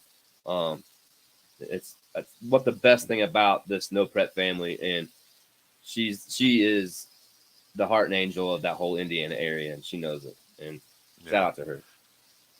Yeah. What the fuck was we talking about before that? I can't remember. I don't know either. Anyway, let us know, chat. What were we talking about? I can't remember. I like Nova. I like her Nova. Yeah, he's crazy, her huh? dog. When he does that video she put up of him running, that was wild. Yeah. War in the Woods. One. What were we talking about? Oh, yeah. I can't remember. Anyway, that's what happens, people. You get a little high. Yep. Know the old girl that goes to Brown County. Oh yeah. Oh yeah, we're talking about how the Dolphins, but I was talking about I told you how. Yeah. yeah. And yes, Yeah, I but do he said have. that Dean Senior. He said he moved to Florida for Uh-huh. like, I guess when he was a kid, or not a kid, but he was a teenager. They moved down there for a couple years, and then they come back and move back. I guess when he was Gotcha. when he was young, and that's when he became uh, Dolphins fan. Heck yeah, man. There's not many of Trevor. us, and we gotta have thick skin, but I can take it. Trevor jumping. What's That's he a fucking jumping good one. on? We already Man, know. We already know. he hasn't jumped. He hasn't jumped. That's what he keeps saying, right? Shout out to Jimmy Dell. Yep. Shout out to Jimmy Dell Yeah. for sure. He's not on fire, Ricky Bobby. No. You're not on fire, Ricky Bobby. And actually, I man, seen that. I seen that. I had his to face like. was looking good, in my opinion. Like it almost Yeah, like it's like it came cleaned him around. up. Yeah, it did. I'm glad he's okay, man. That's a scary situation. I have seen the exact same thing in person at the Anderson Speedway. His name was Curtis Chapman. You know how it is, man. When you're racing, sometimes you forget some certain small, stupid things, and for some reason, he thought he'd be all right to pull that pressure cap on that radiator, and boy, it got him. You know. Well, it sounded like what Poland said. It sounded like he hit the deal, but it didn't. He like was relieving some pressure. Like it didn't pop or whatever. But he said they were sitting there waiting, and he said he seen something, and he said he reached down there to something. He went to reach down to get something, and his elbow or something hit the cap, and it popped off. He had one of them flip cap ones, I bet, huh? Yeah, Lock ones, you know, where you yeah, twist it and lock. Either way, it sucks, yeah. you know. Like, but the guy I knew, he did it being a dumbass, thinking he was going to cool off his block before he raced another race that night, and he ended up getting rushed to the hospital. You know, yeah, shit sucks. Shitty situation, yeah. Yeah, that's what everybody's like, man, you're being mean. I said, no, man, that's just being me. I would hope everybody would do the same to me to lift my spirits up, because to me, laughter is the best medicine for anything. Yeah, and even when you can't breathe. You're close enough to them that you guys know each other well enough which way you can go with that. You know what I mean? Like, yeah. Even if I didn't know you, I would probably still do the same thing. If I catch on fire tomorrow, I expect the same thing coming from you, bro. Except for maybe, can you put me through? Can you put me through like the wrestling table that's usually on fire, and he's just put me through one of those. Yeah. He's making it look good. I don't want to be on the weenie. I don't want to be on the weenie roller machine. Oh boy. Oh geez. All right. Answer me this. You can only watch one thing, and you got 4 different programs on. What are you watching first? like uh, wrestling, say football, baseball, and All right. hockey or So whatever. What's right, your I got we. go-to? Let's put. It's kind of hard to say because like right now, obviously my football team's out, so it wouldn't be my first selection. But if my football team was on, that's what I'd probably watch. Would be the Dolphins. Right now, the Hoosiers are fucking sucking air, and it's hard to watch them. But like I always tell everybody, man, it's always wrestling season because no matter if my team fucking sucks or loses, I can go watch whatever wrestling I want and be happy or find something in it to, make it okay.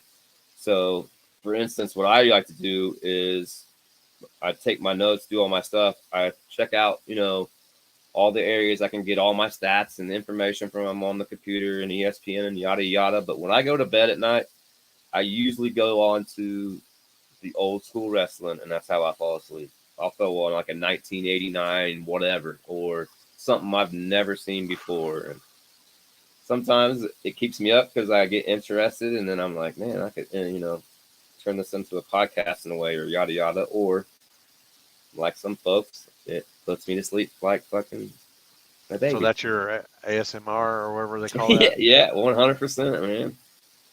I could Mine's a every fucking night. fan. I gotta hear. My lady, she gotta fucking I sleep with the fucking I TV know on. so many people are the same way. Have to have the fan, the fan. I I've gotta have a never. fan. I just don't like. I I got. feel like somebody's I blowing on me. I don't. well, Yeah. I could just have these headphones on and have fan noise, and I'd be good.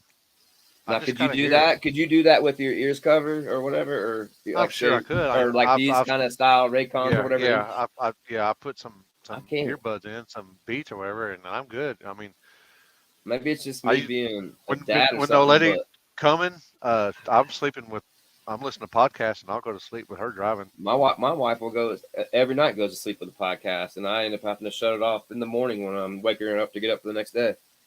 But Yeah, I am like I said, maybe it's the dad in me. I have to have an ear out to hear something, and I've always been yeah, that way. If I hear something ain't right, I'm popping up. yeah. Uh, Limpy, you liking it over on the Rumble, man? I've just actually just started just posting, saving stuff from here and then moving it over there. But you I know, asked him the same you question. YouTube is pretty strict on their their requirements and stuff, and I think Rumble is maybe just a little bit less Oh, it's more open. caring. Is what Yeah, I'm gathering anyway. yeah. So I'm thinking about doing a podcast over there, maybe a live podcast uh Yeah. or doing some kind of podcast where uh What about you next get time you're a not couple of flagging? dude. Go ahead.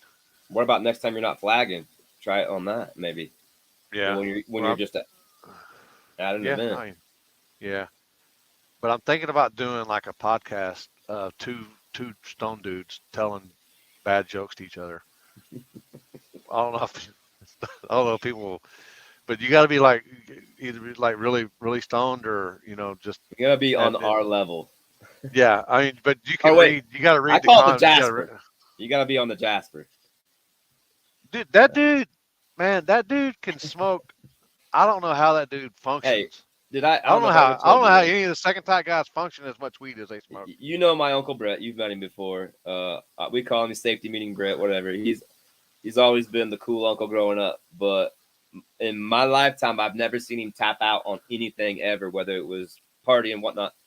And Jasper and what I call the breakfast crew, they got my uncle to tap out last year at War in the Woods. Like, and it was to the Got me a point to type out where too. I left my bag and stuff. Like Jasper is so grateful, and we'll talk about that later. But I left all my stuff down at his trailer, and sometimes I have to go get battery or a charger or bait or whatever, maybe some more smoke. And I'd be like, "Hey, I'm going back to get my." And my uncle look at me, no, no. I'm like, "What? Like I'm just going back to get." No, man, you already know. You already know. We're gonna be circle, and we'll be there for. I'm like, man, you can stay, whatever. He's like, and then finally he was like, I'm out. I'm out. And then he'd go hide with my dad. And I've never seen my uncle tap out until he met Jasper and the breakfast crew. Dude, the very first time I went over to Jasper's house, we went up there. We were up to Onondaga. I think Yeah, hopefully I pronounced that correctly. on a Dega, man, Uh, it's however, like a I don't know. Makali. It's like a Yeah, Makali on a Dega. They all why do they gotta be yeah. hard names? But I walked over there and they were out in the, and that's back when I had corporate America. I still had my corporate Before you America couldn't, job, yeah, yeah. and I couldn't smoke. And I walked over there and they're like, man, he's like, I tried to open the door because it was kind of colder in there, and but he goes, we were all smoking and stuff. Then he goes, I don't want to choke you out, and I'm like, I'm good. And so I walked in there and they're all like, the very first time I ever met these people, everybody in the world's come by. I don't know if it's like that every day, but everybody brings their own mason jar, Right, right. and I sit there. I shit you not, probably for 4 hours, probably, and there was probably 30 mofo's come by his house, and they all roll, and then Everybody's and smoking, huh? but people come and go, and but the same mofos are still there the whole time, and I'm like, I'm looking at these people like I'm just high. I'm high from the contact, Right, right. You're not and even I'm like, how are these people functioning right now? smoking. And Jasper just sitting there talking, he's just normal, Man, and I'm I've like, I've no never seen him slurring, high. no nothing. I know he just nonstop. Man, I'm oh like, man, good that dude. lord, him and Rob and uh, uh, oh shit, god dang, the bald dude, Jake, oh, Jacob, Bobby, no, the other, Jacob, yeah, Jacob, the other dude, Bobby, the older Jacob, bald dude.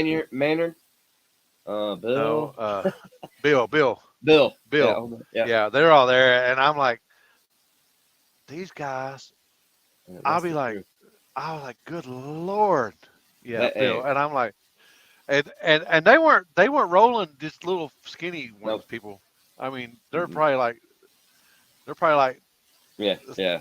they're like a hog, a big old fat berry's finger, They're usually and I'm cones, usually too, like yeah, oh fat yeah, too. and they were like, and they're not like just little bitty cones. They're the big old fat ones. They open up like a big old bud, and you just stick them down in there.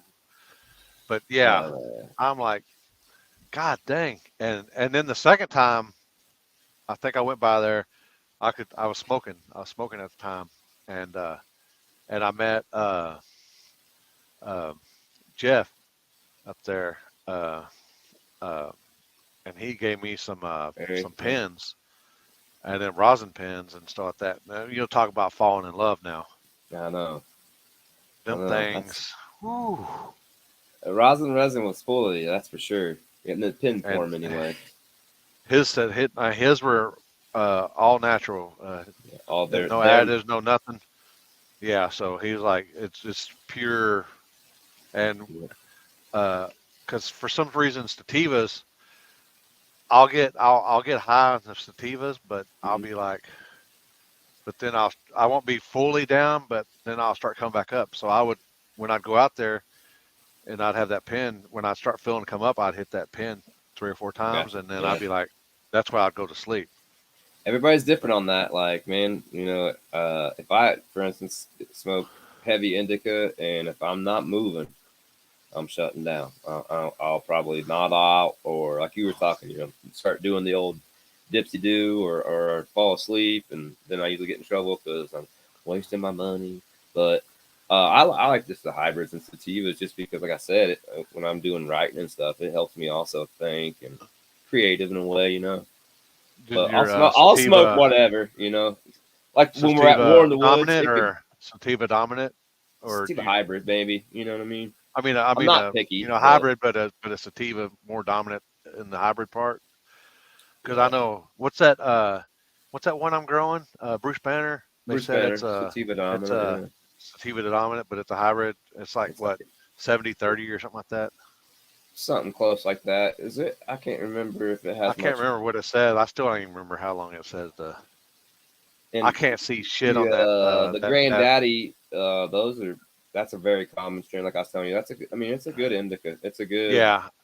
Well, I you got know. that. I got that trichome magnifying deal. I can't see Did you? shit on that motherfucker. I can't. So I ordered another one of the ones that you can plug to your phone, and then Now wait, was you using it with your glasses you got on, or no, would you no, I take? didn't. I had my just straight eyeball, Huh? and I can't. It has a light Take on it it. where? You click the light Yeah, on, and you're trying to look. we we I got can't guys see that come to the shit, store with them damn things. Like, can I look at it? Like, and I'm like, God dang, I can't see shit about fuck. Where'd he go? Oh, here, Jasper. man, oh, man. God dang. You know what? I was kind of bummed out. I thought we were gonna get another one of the trailer fire smokes, the last one in the woods. But we just with that weather and shit, it messed everything up. Like we Man, didn't get the. I didn't, and I learned my lesson. I'm no longer gonna stay off premises. I'm gonna stay on. We went to the KOA the last time, which was very nice and very, decent, cheap. But I missed out on the oh, the one, parties. the place next door, or the No, campground or whatever. it was just you go past the McDonald's about another quarter mile on the left side. Oh. So you down in Nashville? Nashville, yep. Yeah, we stayed at a cabin next door. Right, that's Uh, down by on the Murph or Bill Bill and whatever you call Murray it. or I don't Where know they something like always, that. they tell, oh, come on in. They happen to have a music venue that weekend. Every weekend there's a music venue, and they charge you. They charge you an extra for the music venue, even though if you're not going to be there, they're Yeah, still going to charge you because they got to pay. But I was talking crazy. with I think Vic's thing on here, and he got deals, and they charged him an extra X amount of money for camping. But I was like, yeah, you got to get you. But we went. It was me, Matt, uh, uh, but we were all in the trailer with Jasper and the boys and stuff like that, and 660 TV. Uh, Rode one. He rode out, and they had one. Jasper and them rode a big old hog leg, and we're heading on that mofo. And then the 660 TV dude rode one that had diamonds on it, Oh yeah, or yeah, and it was infused. I yep. think it was infused. Is that what they call it? Yeah. And Usually got like I hash or keep oil or something infused into yeah, I had something, and I hit one that motherfucker, and I like, God damn, and I passed, it. and they were like, we were like, they had like four of them going at one time. I'm like, finally, I'm like, "Oh, I got to drive back to the whole. I got to I drive know. back to the That's how you campground." was that one night when yeah. Well, remember she got Morgan got a little loop loop, and then you're like, I gotta drive. She's obviously not doing too Yeah, hot over it. But that weekend, did you? I had a what we call a turbo core, and it's about twice the size of a toothpick and a little bit longer than a toothpick, and it's like hardened resin and it's shaped like a toothpick almost. But what you do is you jam them into the center of a joint, and it's like a turbo, like a pickup. yeah. I brought a pack of those with me the last War in the Woods or two War in the Woods ago, whatever. And everybody seemed to like those. I know Bob Rice, he had never seen them before. He was pretty amazed, but I don't know if you got in on that or not. No, I didn't. I didn't get on that. I know when we were there, it was it was us, Jasper. The second type guys. Uh, Yeah, this was the second night, or was it? No, was it I think it was the first night or first night second? when you smoked with just the mo. Well, with when I was there, Up top and of the hill. yeah, No, this was at. I was at the end of the race. We were in Jasper's trailer. no, see, I wasn't. I Because think I left after that one. I made uh, Brad, Matt's boy, take the lady in my car to the cabin. So we came back. While Yeah, he did that, while he was doing that, we were in the trailer, and boy, I got fucked up. I got I bad. know. I looked over at Bless Matt. those Matt guys. was Like, like, golly. Matt was like, you couldn't see shit. You're like, I I could know. see, No I footage. I could, can't see it. I could see out the back of Jasper's trailer. I could see the fucking stop sign through the trees. That's how bad I was. I love it. I love it, man. Oh man, I makes could, me want to go every time, man. That's just. but Sometimes I could give a shit less about some of them races just because the commodity and that shit right there makes it worth your while. oh, I'm 2 joints and about 15 pulls on my live resin cart so far tonight. Damn, Right on, James. I'd be a fucking. I don't know how many I've hit on this motherfucker, but I'm pretty Oh, good right now. I had to run to the grocery store before I got on here with you and pick up some dinner items, and I was like, man, best opportunity when I get back, I better smoke one real quick because I like smoke. My favorite thing to smoke is joints. I like Yeah, traditional, the process. I don't buy the pre-roll shit. I like to break it down and roll it myself. I like Just that's what I did mine earlier. I grounded. Well, I've been for some reason I'm on my pipe kick right now. I'm on just that's I just everybody has put it on that. Yeah, my pipe and then I'll I smoke never a was big into the pipes or bongs because I was as a kid I was real bad asthmatic, and yeah. believe it or I not, mean, for I got some silly bronchitis too, reason, so I started smoking cigarettes when I was like 18, and it kind of, I don't want to say I grew out of it, but it went away. And but if I was to be around cats that I'm allergic to, or feathers, or if I hit a bong, man, it fucked me up, and not like high. It just I can't. It takes me forever to diamonds. recover. You don't know what diamonds? Can you explain what diamonds are? Just another formation of how they process the plant, depending on what company and who's doing it. But it's basically how they extract from a frozen plant, where they basically would it'd be a full grown plant. They trimmed it, everything, and then they froze it. And then when they go to extract it, they get the cleanest, crystallized portion of it coming out of there. There's a bunch of Yeah, different processes. I mean, there's another breakdown that you have to make additive, but like anytime you see resin, rosin, diamonds, that's basically the purest form of the plant, depending on who's doing it. But most of the time, it's pressure and ice with minimal heat, no gases, no additives, and that's why you get a lot of a body buzz when you buy, like, say for instance, gummies that are rosin infused.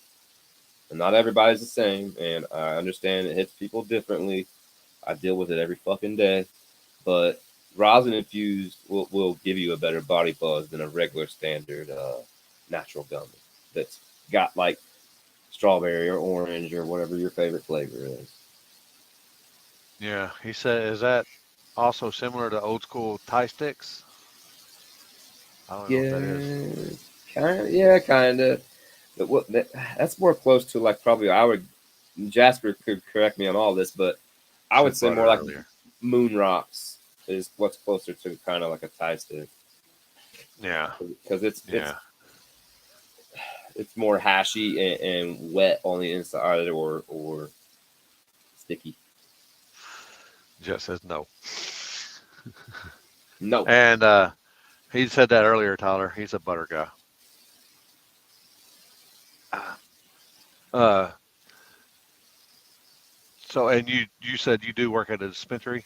Yeah, so I work for the biggest kind of dispensary in Colorado. I guess they have the most places, I should say. They have over 20 in the state of Colorado. Uh, it's been bought out since I'm going on my third year there. It's been bought out twice since I've been there. Um, one was a Canadian group. I think now it's a different group. I don't even know anymore. Oh, so anybody, they ain't got to be, As they ain't long as got to they be keep like, paying me, and I have a place to. What I like to tell everybody is, it's not just because I smoke weed. It's also a getaway, and it's a complete shake up from my everyday life of sports, kids, and being a dad. I don't have to plus play. it's your sanity too. Yeah, I don't have to play Barbies. I don't have to answer to the kid. I mean, I do work with some kids, but I go in there and I wait on about 80 customers in a day, and I'm part time. I'm only Monday, Tuesday, Wednesday, and Friday, and I don't go until after I drop my youngest kid off at school. So I'm not there till 8:30, and then I leave by 3 o'clock.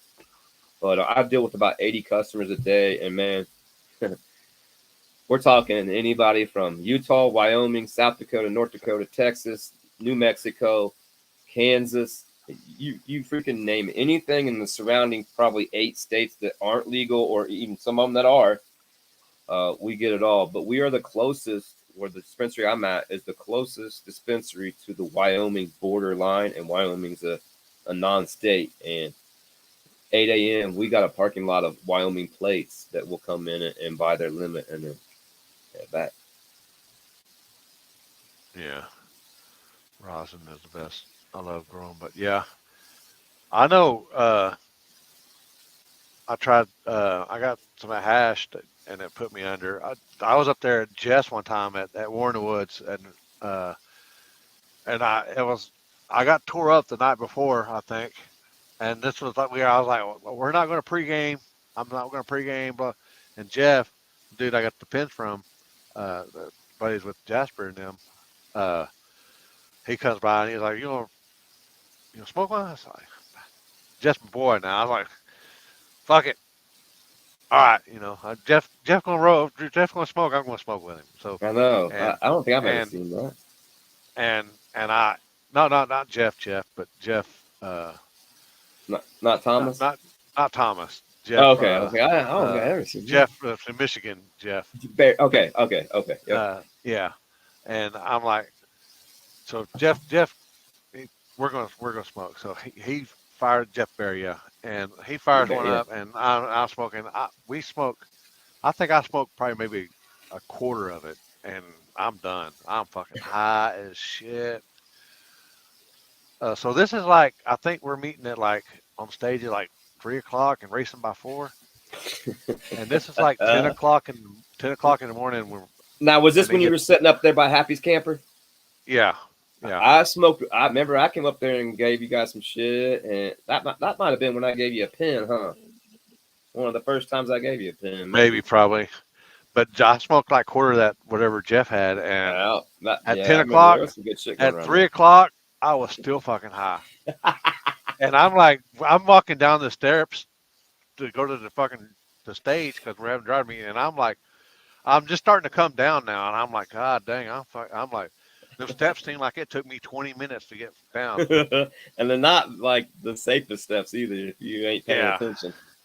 So I Yeah. get up there, and then by the time I get up there, I start coming down, and I don't know what the fuck was in it, and I'm like, note to Well, self, I know when I don't get walked up high with. there or drove up there on the golf cart, there was, man, 3 or 4 people were rolling already. And I was like, well, shit, I don't even know if I should roll because there's so much going on right now. And my first time kind of being face to face with you, Happy, and pretty much everybody. So I was like a little nervous. Just, you know what I mean? I asked you guys to come on my podcast, but you didn't know me yet from a hole in the ground. So I was kind of nervous on that end. But now, hell, it's like family, you know.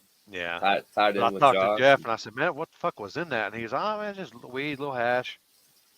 I'm like, Little bit of this, a little bit of that. You all right though, fuck, right? God dang, dude. I'll tell you what, I ain't never stayed high for like 4 hours before straight, like bad. Like usually, if I'm that high, I'm like just going. I've been so high that one time when I did the dabs or whatever, Yeah. Oh yeah. Oh yeah. uh, I I did the first one and I did it, and I'm like hell yeah, and I blew it all out, Yes, and I'm like, oh yeah. mhm.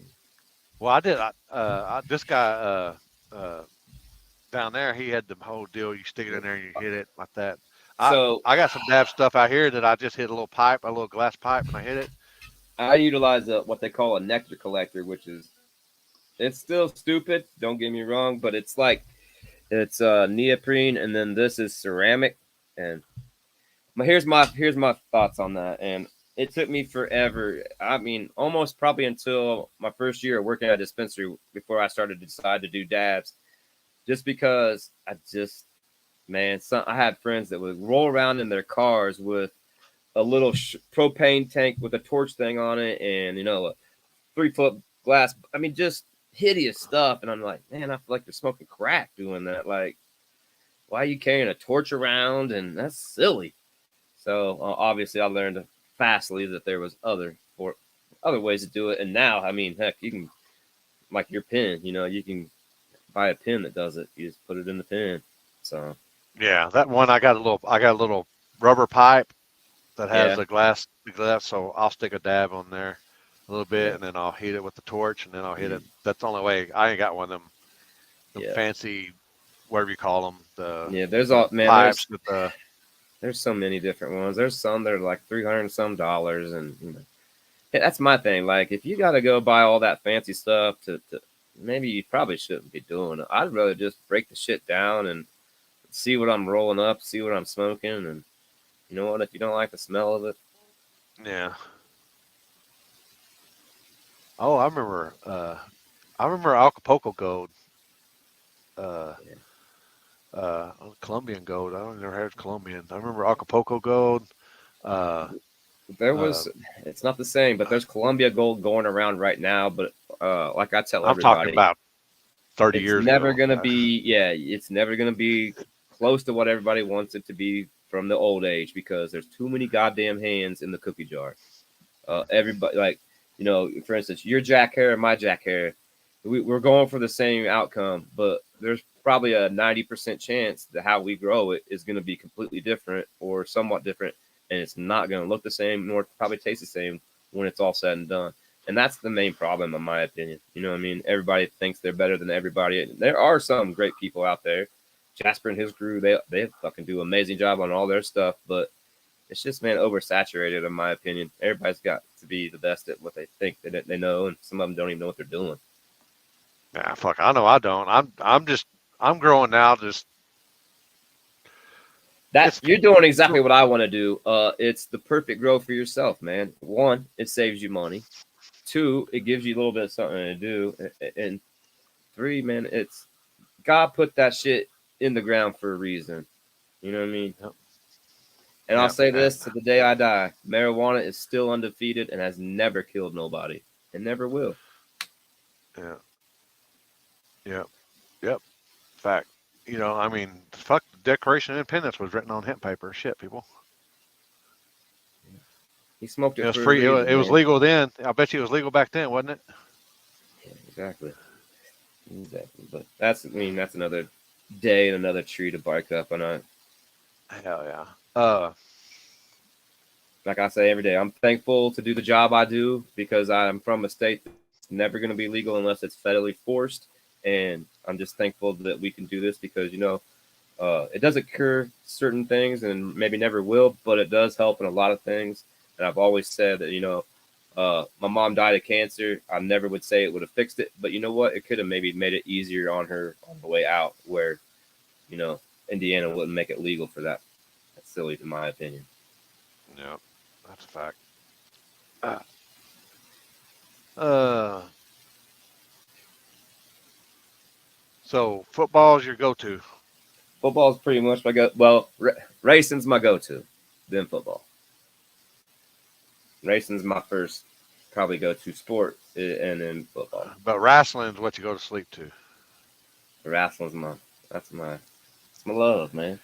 Oh, Like I said, what's you that can dude? call me Percy Pringle. whatever you Remember? want, huh? Remember Percy Pringle or whatever his name was?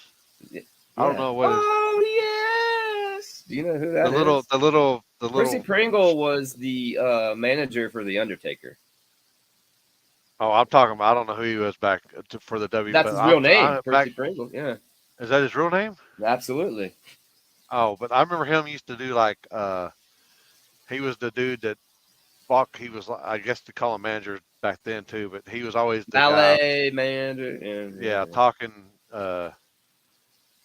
yeah. Oh Always like man. the. He looked Oh like a little God, why can't penguin. Paul Looked like a Bear? penguin. Damn, I couldn't think of his name. It was on the tip of my tongue. Paul Bear was his name Yeah. when he was with the Undertaker, and he carried the urn around. And yeah, there you go. See, Oh yeah. shout out Jimmy Dale. Oh, Oh, is that Jimmy Dale? I can't even see. no, He flipped on there. Thomas Gunner. Close enough. It's Yeah, same. close, huh? It's I thought that's what good. I was Yeah, like, it's damn, why is that not a pretty logo? good. Yeah, pretty close. I could see where you got that with the tennis racket. Yeah. Oh, Jim Cornette, my man. I got a couple of things autographed by him. He's he he's the dude I like to listen to because he don't really necessarily hate on it, but he'll call it what it is. Like if he thinks the match sucked or the promo sucked or the wrestler shouldn't be wrestling or the girl shouldn't be.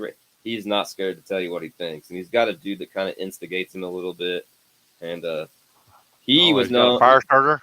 Do you remember back? You might remember back in the day they did this thing called the scaffold match, and they took like your drywall scaffold that you would put drywall and sheetrock and shit up with, they set it up inside of a ring and had a tag team match with the Road Warriors and the Midnight Express, and Jim Cornette was and Jim Cornette was the manager of the Midnight Express, and part of his play in this match was he was to climb up there on the scaffold, which was very shaky and stupid at the time to even be doing, and he was going to get knocked off. Well, it didn't go as planned because he had a valet that was supposed to be down there to catch him, and he semi caught him, but he got pretty hurt in it. I mean, he didn't die or nothing, but he's known for that, and he's known for going off on a Wendy's drive-through attendant about a cheeseburger.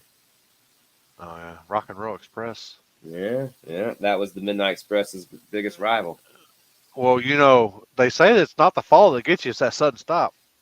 Dang, well, that's how that Owen Hart died. That he was gonna propel in before the show or when the show started or whatever live on TV, and the harness broke or what something wasn't right in the harness. I mean, this was weird, and he fell right in front of everybody and died right in the ring. Oh shit! Yeah, that's on that dark side. When you get higher and go down that rabbit hole, you'll see it. Oh yeah. Vice series and Netflix and Hulu. He's a commentator on some of those stories for sure. He also is known for a guy that's out of here in Colorado, Vince Russo, which was a writer, producer, yada yada, back in the days with Vince McMahon. But Cornette didn't like him because he said he was ruining wrestling and bringing in all these weird different skits and yada yada. And he's to this day says that the day he dies will be the day he dies, he's going to his grave and pissing on it. Like, they have a big hatred. Yeah. So answer me this: the wrestling. I don't even remember what it was back when I used to watch it. Was it WW? What do you call it? It's probably WWF, WWF, or man, you might even like see the Von Erichs and the. Well, that would have been a little bit of probably some of the either Georgia South, some of that wrestling. They wrestled down there. I can't think of what freaking Texas was off the top of my head right now. But you probably had local TV wrestling back when you were growing up. I mean, that would come on like Saturday mornings or something, or Friday nights. Or Saturday nights, or Saturday nights. I originally remember NWA, and that's an East Coast. Yeah, Ice Cube, Dre, no, that was on what I remember more than WWF at first, because it was like on TBS and gosh, what was the other channel? Maybe WGN, one of the ones that I had in the 13 numbers on the turning knob, and it would be on same thing like nighttime, and then it would be on Saturday morning, and then WWF, what everybody knows is WWE now. It started coming on Saturday mornings, having a Sunday show, and then in the 90s, that's when Monday Night Raw started, and then WCW came into play, and then they had their war, and yeah, I'm trying to see. Oh, they call them WCW? Yeah, WCCW? So that's like with Ric Flair, Sting. So they call them They call them organizations, not. Yeah, there's two organizations, and they're battling kind of against each other for more views, more fans, whatever you want to call. Yeah, they went against each other, and then Vince McMahon fought them out. Yeah. Oh, so that was basically that was basically is Vince McMahon? Was that the dad? So Vince McMahon Sr. started it, and then Vince McMahon Jr. is who we are talking about to this day. That's in all the scandals. He's been bought them out, or he did bought out all the territories. Senior bought out WCCW. WCW, all the territories. Senior or junior? Junior. Oh, okay, I got you. Yeah, he ran a lot of people out of business, and he shut down Ted Turner. Yeah, WCW. Yeah, okay. Yeah, world class championship wrestling was DFW area. All right, I got you. That's what. Yeah, you had a lot of the southern stuff. So That's when you said Freebirds too. That made me think. Like, yeah, you had a lot of that. Yeah, because they were just coming out and stuff like that, and like Terry and Michael and them. Remember David? David Von Erich? He was. I think he was killed in like Japan or died in Japan He or died something in like Japan. that. Yeah, that was a man. He got I into a don't little know, bit man. of that blowfish. Yeah, that food poisoning. Yeah. I don't know. I mean, If you know the Von Erichs, they were all into that. Kevin, the one that's still alive or whatever, though, has the two sons. Like I'm surprised that he's still with us because of what he's had to go through and see. Like he's a strong man for sure. His kids actually they're starting to wrestle now. They're on the lower independents and trying to make a name for themselves. But are they the Von Erichs or the the Von Erich brothers? Yeah. I got you. Yeah, they're pretty rough. Oh,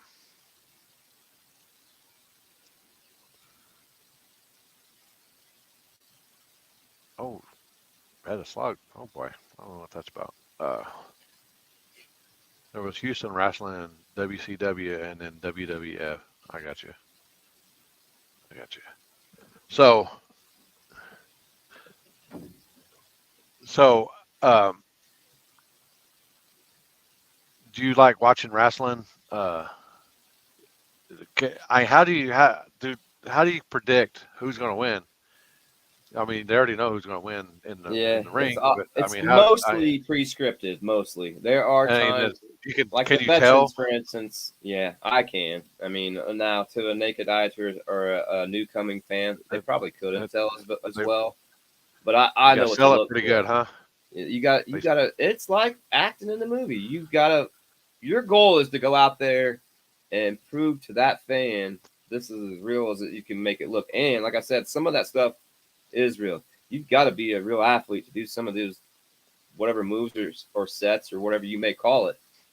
And that's when what you see nowadays, a lot of these guys are getting hurt for real, man. Like whether it's torn tricep or whatever it may be, that's not fake. You know what I mean? Like they've got to be doing something out there to tear muscles like that and to get hurt, break ankles, and I mean, some of that shit that they do is you can see them like they jump off the top rope and land on that. That shit hurts. Absolutely. Both ends. I mean, even though you know it's coming, it still hurts. Like, and no matter what, that's still 200 plus pounds usually coming at you. And it's dead weight. You know what I mean when they're falling like that. But if you want an inside, like, and if you don't, too bad. But you can watch close enough, and the veterans that are good are talking to each other. Their mouths aren't moving very well, or you think they're breathing hard, or like, oh my god, they're saying next move, quick arm drop, next move off the rope. They're planning it while they're out there, and the good ones can do that. The ones that aren't very good, that are scripted to a T, you usually can tell because they're gonna botch something, or they're gonna. The women are the worst. That we gotta hurry up. We only got this much time. We gotta make sure we get all of our stuff in, and they usually fuck up, and that makes for good entertainment, in my opinion. I've seen some reels one time of women wrestling and stuff like that, and I was like, I mean, they were like really, really screwed it up.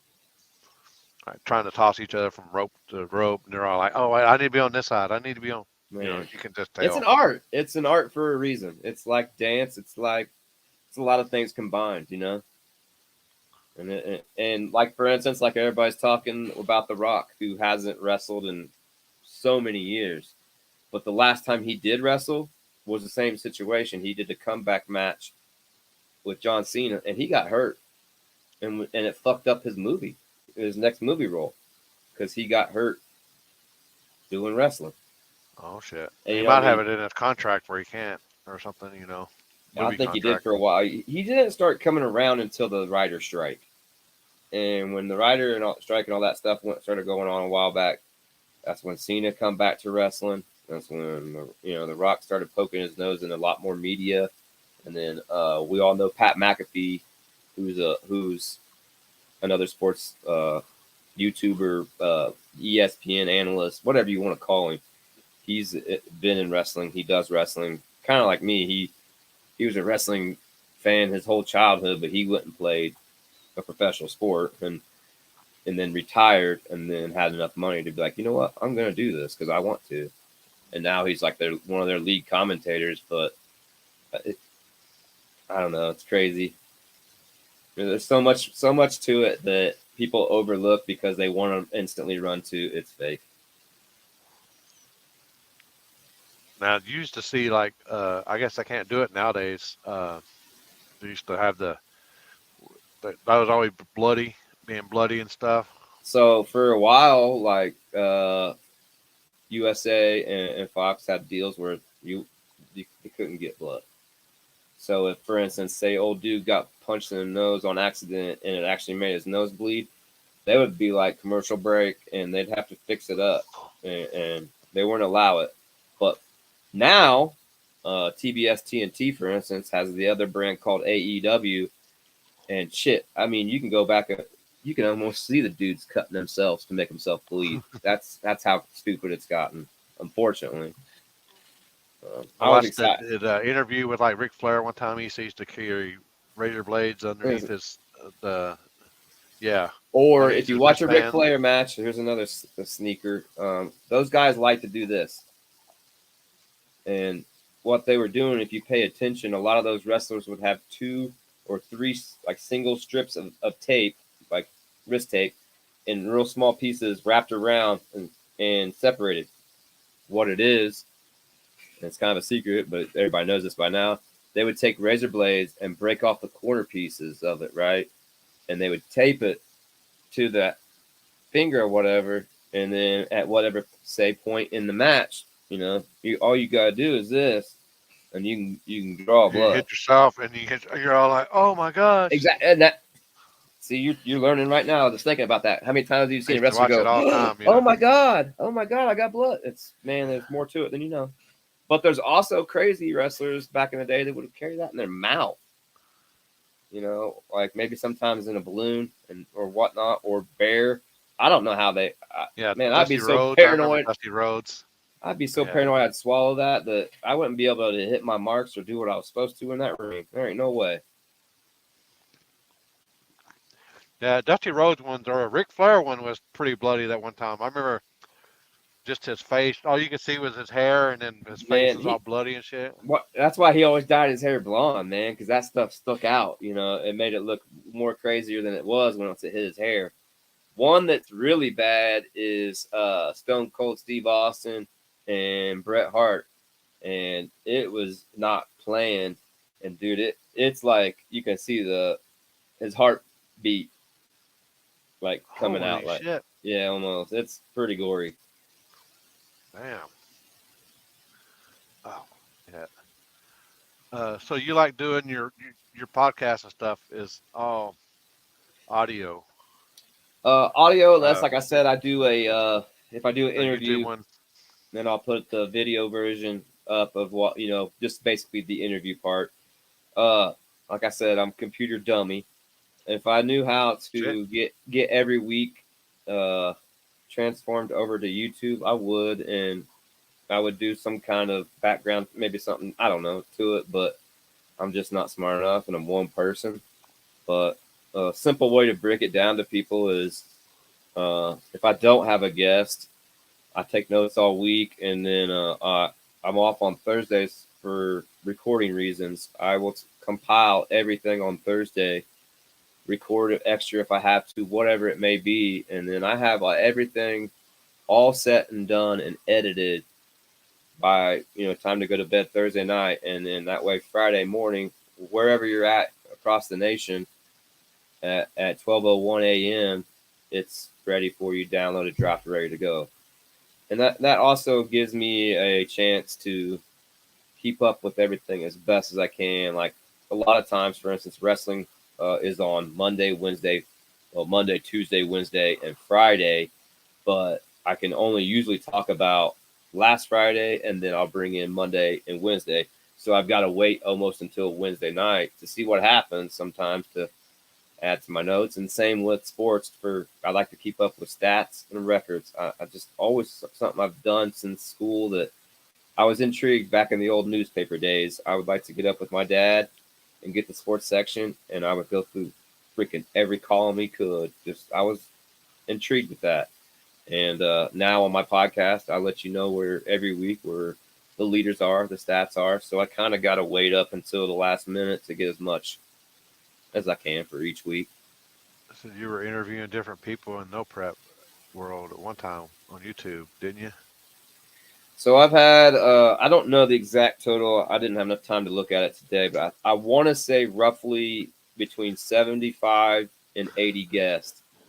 And I've had anything from the GOAT himself here to no prep drivers to YouTubers to wrestlers to, uh, gosh, you know, just sports people, anyone, analyst. I've had radio host, anyone that's ever kind of wanted to promote themselves. I've my door and still always will be open to that kind of platform because that's what I'm all about. And you won't ever see me go out there and beg and whatever for an interview. I will never pay for an interview, and I will never beg for an interview. I'm all about helping out. That's my thing. But I'm not, like I said earlier, not a clout chaser. I don't ask for likes. I don't ask you to hit my Cash App. I don't ask you to send none of that crap because that's not me. It never will be. I have a big, cool merch line that I'm trying to get going, but I only post that out there for those that want to see it. I don't beg you to do it, but it is how you can support me. But yeah, man, it's my passion, and I like to do guest seasonal, if that makes sense. So, for instance, we're about to be back into racing season, and I've got a veteran that has been on here. I think this might be his third time, and he'll be on in 2 weeks. His name's Mark Tunney, and he's one of the baddest, besides his cousin, outlaw figure eight drivers that I know. And they're doing a winter series down in Florida. They're doing 3 races, 3 weekends, and they're racing at Cletus McFarland's Freedom Factory to finish it off for the first time ever.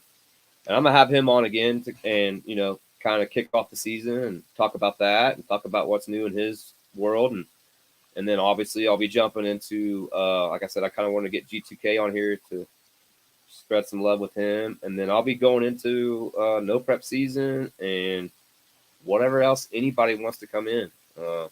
I've had some cool ass guests, and you know that's the best part that keeps me coming back every Friday.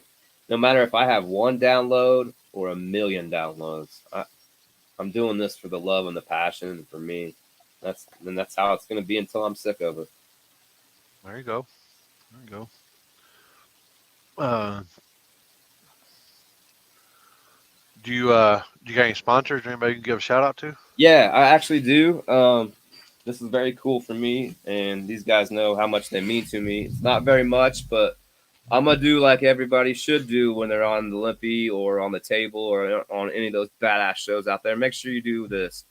I want to say a shout out to my wife and my kids who make it possible for me to go forward every single day. They are my everything, and if it wasn't without them, none of this or myself would probably even be around. That's first, and make sure you always remember that. But I want to give a big shout out to I got 3 sponsors, and these guys, they know what they mean to me. And this year is going to be a huge year for the EEEZ and BEEZ podcast, and we'll talk about that here in a second. But I want to give a shout out to Ohio Grudge Racing, Josh Robinson. I know all you people out there know who I'm talking about. Josh has come to me like a brother, open arms. Man, I talk to him pretty much daily. Just whether it's a inspiring tweet or a question or a thought or criticism, it don't matter. And we've became really tight over the last, I'd say, year and a half, and I'm grateful for meeting him. And I only met him because of people like Limpy that came on my show from the get-go that got me introduced to the no prep world. And that's where all my sponsors basically came from. My second one I want to give a shout out to is No Prep Felons, Bob Rice. And I say it each and every week, the baddest 3-angle live feed in the fucking no prep game. That dude puts in more work. Nothing against Limpy, because we know what Limpy does. Limpy set the standard, and it always will be that way. But man, shout out to Bob and Kelly for doing what they do, like everybody else, traveling across, saving me a lot of work, because they bring that live action. That's how I get my notes, man. I don't pick and choose. I try to find out what's going on every weekend, no matter what race it is, and I try to keep up with that. But Bob and Kelly Rice at No Prep Felons, if it wasn't for them, I wouldn't be able to do a lot of this no prep stats and recaps and stuff like that. So they're on board with us this year just because they are the coolest people out there. Make sure you guys check them out at whatever race they are attending, and you guys are attending as well. And then last but not least, this one here, it gives me goosebumps. And we've been talking about him all night, and it's something that it's not completely finished, but it's going to be finished before the season starts. And it's Jasper Graham. And it's Jasper Graham and what I call the breakfast crew. And that's Bobby, Bill, Jacob, Tasty. That's all the guys that roll with them. I call them now the breakfast crew. And what we came up with this year, I actually thought of it on the off season and approached Jasper with it.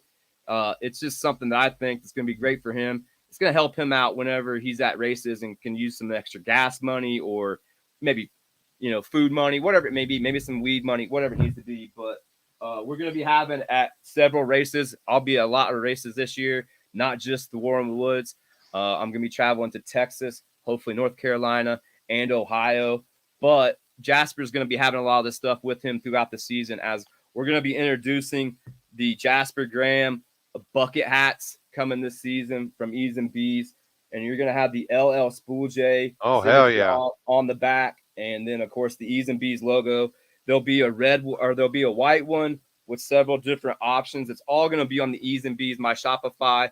There'll be black ones with the kids logo, with the white LL Spool J. And I'm working on the red ones. The red ones are very tough to get in bulk.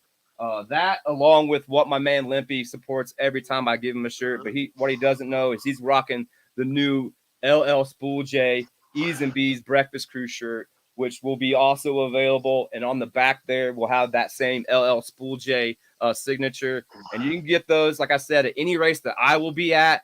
It will be at on my EEEZ and BEEZ my Shopify there, where you can find all of my merch. And then, of course, I'll be drop shipping some stuff to Jasper. So he will have some of those bucket hats and some of those shirts at some of those races that he will be attending that I won't be able to be at. And that's pretty much my sponsor and shout out. Like I said, man, I'm very grateful to be on this show with Limpy. I'm grateful for all the no prep people I've met and all the sporting people, and for everyone out there that follows me. Like I said, I don't care if none of you listen or none of you support. I'm going to do this because I love this stuff. And I'm going to do this until I'm tired of doing it. And that's just how it goes. Yeah. So how do they find your podcast? You can always go to eezeandbeez.org, which will lead you to all my social media outlets. I'm on Google at EEEZ and BEEZ. I'm at Apple at EEEZ and BEEZ Podcast, and Pandora, iHeartRadio, all the same way. Like I said, the easiest way, just go to that eezeandbeez.org page, and it has all the links there.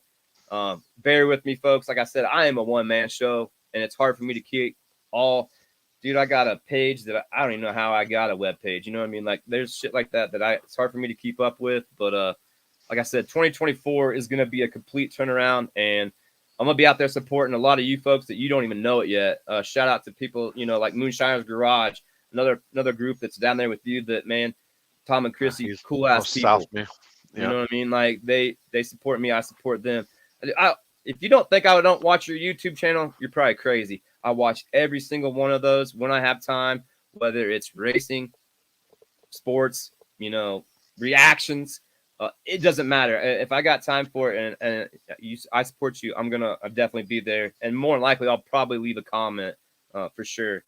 But before I get out of here, Limpy, I do want to make sure everybody understands that my door's always open. If you want to come on, I do it different than most. I might ask you a little bit about your history, but Limpy knows I like to change things up and ask some fun questions and get you off guard and make sure that you have a good time. And every time anybody comes on my show, I give back, and that's just how it's going to be. Oh, yeah. Just followed you on Spotify. There's what somebody just said. Aaron. Oh yeah, Appreciate that. Aaron. Appreciate that. All the Oh, followers out there, man. All the support. and It's I'll all smoke to great. So that. we appreciate it. I'll smoke to One that. time. Look out. One time for the One one time time. for the one time. Uh, anybody else have any questions for? Appreciate it. Appreciate it. Appreciate that. Man, I used to Absolutely. do these all the time, man, and just like I I burn look out. forward to, man. When I see it, I get excited. Like, don't get me Yeah, wrong. I schedule my Wednesdays around that fucking table talk, man. Yeah. That shit is the bomb. We've been needing that for a long time. I'm glad you guys did that.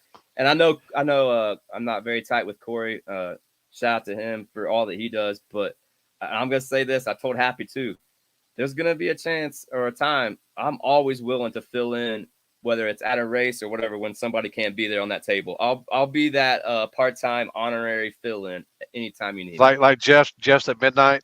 Yes, absolutely. That shit is odd. Hey, if I fall asleep, I guarantee you the next morning I'm getting up before I get my day going and stuff and rewinding to where I fell asleep because I know I'm gonna miss Jeff because if he comes on it late. Unless it get banned and you can't watch it. Man, you know what? That day, I think you had it on your Facebook, and I didn't even know anything about it because I finished it up in the morning on, I think, your Facebook. And then later that day, I saw the message from Corey. And I was like, well, shoot, I watched the rest of it in the morning. So it must have happened later on. Or It's like, when we get done, like we chatted before we went live on here. Yeah. What we'll do is we'll end the deal and then we'll either chit chat for, a few minutes or this and that. I think we were like, uh, uh, we talked for like 10 minutes or so, and then I got done. I think I got up, I went and peed, and went out back for a safety meeting and was looking, and then by the time that happened, we'd already gotten banned for 2 different videos not that quit, were not that, on like bam, huh? that was on YouTube. Damn. Well, We got banned for YouTube. it was that one. It was the YouTube one where the videos. people were jumping and stuff out of the vehicles and Yeah, crap, right? yeah, I can't believe they falling do. Like you asleep at the said, like wheel and it's stuff. on the YouTube. I don't understand that. Yeah, Like you're taking from, I don't know, whatever. Yeah, I don't fucking know Yeah. how people are nowadays. absolutely. So no dudes with sports and women's, and I'm gonna have to pass on that, man. That's just not right. It shouldn't be. You're a wrestling is real guy. It's as real as you want it to be. Really, Dr. David really Schultz. Go look him up. See what happened when a real reporter asked Dr. David, "Is wrestling fake?" Pretty good clip. No, Jeff didn't come on at all. No, he didn't come on last week. No, he wasn't on because last week. Yeah, that's right. I thought he was. I thought he went to Iowa Cabo or whatever. or something. No, that's right. Yeah, that's right. He was going to Iowa, but then they were going to fly. They're going to Cabo, but they're like, no, he's not leaving until I think maybe today or something like that. And I was like, well, why don't didn't he kill come me, on last Jeff. week? But he was probably getting them legs right before they left. Oh yeah, he's getting them legs worked on. He's got to get them legs tan. The nicest legs in no prep, boys and girls. That's damn right. Gotta love him. Oh boy. Nobody got some. Oh, you know who else? Shout out to Chuck, man. I almost let that one slide. Shout out to Chuck. Chuck reached out to me today as well. That's your neighbor, man. Met That's Chuck. your neighbor. Craziest thing. I met Chuck First War in the Woods, and greatest dude. Everybody knows Chuck, Limpy, and half and everybody. But we just conversated, and come to find out, the man was living in the same state as me. Of course, a couple hours away, but yeah, man. Shout out to Chuck for all he does, and sounds like coming up here in a short time, that Sticky Icky is going to be hitting the market, and I'll be pushing that on the podcast as well. It's for out. him, trying to it's help out him right now. Is it out now as well too? And make sure you guys go check that out. He told me I need to get with him, but I'm going to start promoting it more. I reached back out to him today and said, man, you know what? I've been meaning to get a hold of you because I think I'm going to try to catch up with him at least once or twice this season. Because, man, he goes to all the races, and a lot of times that guy drives by himself and yada, yada. And I think I'm gonna hook up with him a little bit, and maybe try to help him out as far as being a driving partner, and then just having Yeah. somebody chit chat with. And also, like Yeah. I was saying, I'm not just going to War in the Woods this year. I'm expanding my horizon, and I got to. Uh, you know, there's just too many good places out there that I've been watching for the last 5-6 years on this damn computer that I already know what War in the Woods is all about. I've got to test some other stuff like Yellow Belly and Dig or Die and stuff like that. I have to. You get a lot. You get, And believe it or support not, people you like Robert and Robbie Dollar and people and Bubba Phillips and people that support me that's so far away that I'm got to get to them people, and eventually that's my goal. Hey, what do you think of Big Chief? I think he's real. I mean, I think what you see is what you get. Uh, I honestly not fanboying or nothing like that, but I would love to see him do more stuff like with us or with the people that you know what I mean? I get it. It's kind of hard sometimes for coming from what he's been on and done, but I unfortunately missed out on the War in the Woods that he came to. I actually was at the next one. Was my cherry popper, and Yeah. yeah, but I know from you, you know what I mean. I know the truth. I know what's. You're not gonna come on here and tell us something bullshit about anything when it comes to the no prep world. So I think he's a good guy. I'm just going to say that I'm going to go out on the ledge here right now, and I'm going to say this with all due respect. Now, remember, I just said that. With all due respect, I think if he was behind his trailer peeing, I think Happy would suck his weenie. I'm just saying. I'm just, with Oh all due my respect, gosh! I'm just saying. I think he might put it in his mouth. I'm just saying. Poor Happy. That's just Oh me. man, I can't catch a break if it ain't Alf. It's Big Chief. Yeah, I can just picture him, Alf body, Chief's head, or it could be backwards. Oh man, yeah, I'll smoke to that. I'll smoke to that. Yes, sir. Oh, I don't know if he would suck it, but he definitely hold it in his mouth till it changes colors. Oh boy. Oh, Oh man, we oh probably man. shouldn't do him that dirty without him not being on here to defend himself. Oh. check your. Shit. But I mean, when I was there, I swear, man, if Happy was following him around like his lost puppy, I swear to God, if Chief would have made a if Justin would have made a sharp left hand turn, he probably would have break Happy's neck.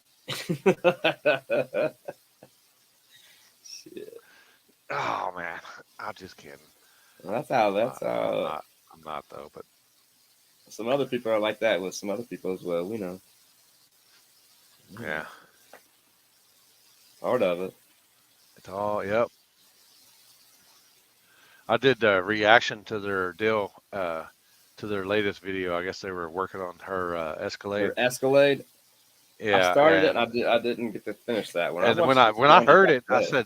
I said, man, that sounds like a lifter, and it sounded like some lifter, like a lifter tap. And then he had, they had to tore all apart and this and that and the other, and uh, kind of find out there was he had all the rockers were tight and this and that and the other, and then the right backlash. This I think it was maybe it's cam or got a rod knocking, and it turned out it was it was a bad lifter. Lifter. Damn. I was gonna say you had to hit it on the head, huh? But I mean, it took me till the end of it. It was like, I was like, man, that sounds just like some Marvel's Mystery. Or we clean that thing up. I know it. Yep. But no, Marvel it Mystery was for sure. For the whole bearing, the whole like flat spotted or what? wheel. Nah, the whole wheel. It's like the bearing. Like it was. Oh, the bearing inside the rod. I Yeah, got you. Got you. yeah, it was like that. Uh, do you watch any of that Sick Week stuff? Yeah, I watched a little bit of it. I didn't pay the thing because I don't know. I'm cheap, I Or guess. yeah, But yeah. I mean, y'all, do you ever go to any of that stuff up there? I, What's I've that, been Rocky Mountain to stuff? yeah, I've been to a couple of those. Just I don't know. Is it not your deal, or It's not my cup of tea. I guess maybe if I was doing it, that'd be different. But going to it, man, is it sticky stuff? Is it tacky stuff, or is yeah, it? yeah, yeah. Oh, it is. Okay. I didn't know if it I was no think that's prep why stuff. Bill and Billy were talking about they're gonna try to do one in the fall, no prep style or Well, whatever. yeah, well, I said many years ago that it'd be cool to do one like that, no prep stuff. I mean, So I mean, I'm I just like the surprised thought of it of going it taken this long to do it. right, right. I think they enjoyed themselves, and I enjoy watching old man and SR. You know, I just like everybody else. I've never spoke to them or nothing like that. But uh, as far as being there, I gotta do the no prep stuff, man. That's just more Yeah, I've always been my the. speed. Here's a funny thing that you probably won't believe. I used to hate drag racing Oh yeah. as a younger one, and we never went to drag racing. Growing up, my life, we never went to drag racing. The only Always time we been ever roundy did, round stuff. my dad's retired from CarQuest Auto Parts, which was originally called Big A, but he always back in the day we'd get tickets to anything that came to Indiana. But that was, I think, the only time I got Joe Amato's autograph as maybe a 5 year old or something like that, and that's the only time in my life that I can remember going to the drag racing. But my family didn't like drag racing because we were roundy round. And Yeah. our saying was, why spend all that money and time that, if a mess up, it's over versus roundy round. If you mess up, you get the chance to make it back up on them, and everybody can go on both sides of it. But yeah, for the longest time, I was like, dude, drag racing's a waste of time. Like, if you shake the tires, you're done. You're done for the day. You wasted all that time. That was my outcome or look on it as a youngster. And then as I got older, I realized what motors and horsepower and things meant and done and how cool it was. Like, for instance, my very first car was a hand-me-down 1979 Mustang pace car, Indianapolis 500 Oh. pace car version, 4 on the floor. You know, a neat little car, but hot rods was different to me at first, and then I realized hot rods was kind of the same thing as drag racing. Then See, my passion grew differently, as I got older. And then the no prep, let's face it, everybody watched the Street Outlaws when it came out because it was different. And that obviously I was like most hooked and believed that it was as real as it was because I've never seen nothing like that. And then I found you. And then I found some other, you know what I mean? And I started digging deeper. And then here we are, you know, yeah. 6, 8 years later, it's what I go to first now. Like it's the You most like I like. front side or back side no prep? I like, as my boys say, streets first, and then I like backside. Nothing Backside, against yeah. front side. I like obviously Warren Woods, one of my favorite places. Yellow Belly's dope. Uh, they're just different style of front sides. Now, National Trails front side or something. Nah, I'd rather have a backside all day long over that, just because the opportunity to equal the field out and kill all that whining and crying about who's coming and who's not, like, is a lot better when it comes to the backside and the streets, and we know Yeah. So you ever been to Winchester? I don't know what that. Winchester Man, I is. used to go there twice a year, every year, and camp out for the Winchester 400 weekend, and they started doing a travel series that was in September that I would go, or excuse me, in August around my birthday that I would go to. Yeah, my bro, I've never raced Winchester, but my brother has. Yeah, believe it or not, my family, they're all, well, I don't know if I want to get this out in public. Yeah. My, well, see, I'm adopted, so for one, but Hey, it could be worse. You could be playing sports like a it's different not gender. really, but they were all Mopar people, and you know how Mopar people are. It's Mopar or no car. Yeah, Uh, everybody has uh, their saying. Yeah, but they were all into the roundy round stuff, and right. I didn't get into. I was more into. I was into, uh, lifting weights and boxing and Yeah, the and manlier stuff. I got you. doing. I would, we ran. I did 3-wheelers and 4-wheelers, so I that was my competition, and then Yeah, I did a lot of and that too. 3-wheelers, 4-wheelers, and a lot of lake life too. You ever heard of Del yeah. Hollow? Del Hollow is one of the world's largest man-made lakes, and it's in Kentucky and Tennessee. I know Happy knows about it, but Is that the one? I've been to one lake up there, you might have like went to that or Cumberland. Cumberland's Cumberland. another. Yeah, we Yeah, went to Cumberland. we used to go to Cumberland too, but Del Hollow, man, it's one of those ones you can get into and you can see your feet. It's got a bunch of Oh natural shit. springs and Oh, I don't it's know if real I'd big. want to. I don't It's know if I want to see It's fucking huge. But Jaws my come up uncle and get me. had a houseboat on there for years. Here, I was going to show you this. This shows you why. That's my grandpa on my mom's side. You can kind of see that he's in his. That's like in the 60s or so or something like that. But how my family got kind of into racing was him and my grandmother.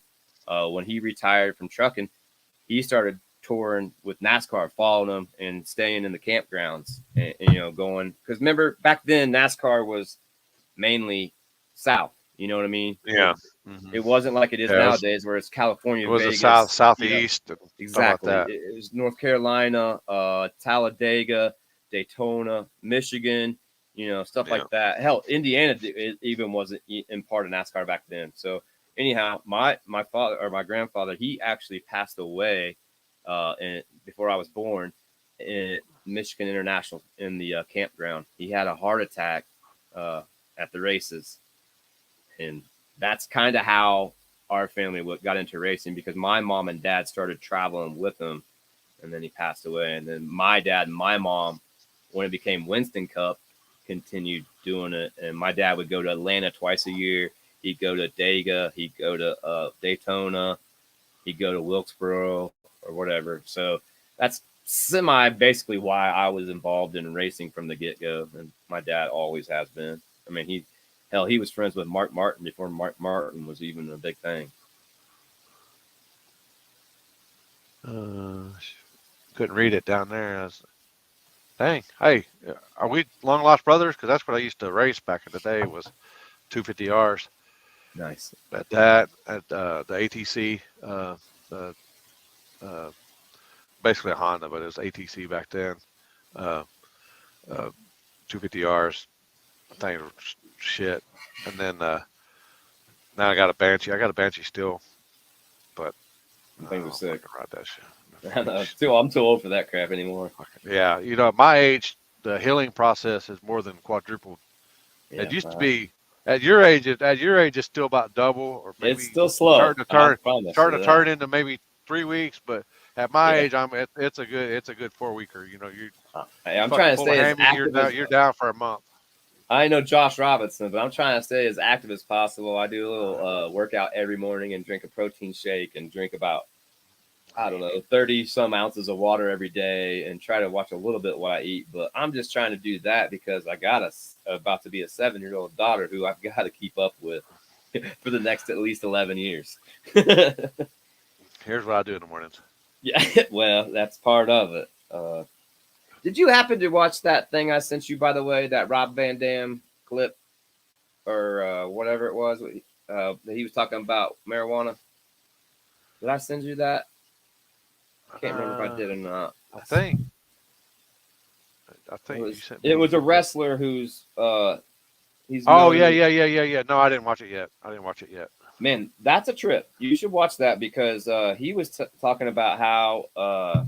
Yeah, you said not to. You said you don't know if you'd react to it, but you're definitely worth watching. I'm trying to figure out how much of it's truth. You know what I mean? How much he's falsifying or whatever. But he was friends with Jack Harris supposedly, but he was saying he went recently and got his lung scanned, and he's been smoking since he was 13 or 16 or whatnot, and he was saying that the doctors were telling him that there was no spots, no visible of like smoke inhalation like for that long, or versus like if you saw somebody that smoked cigarettes and stuff, you would probably see tar or yada yada. Yeah.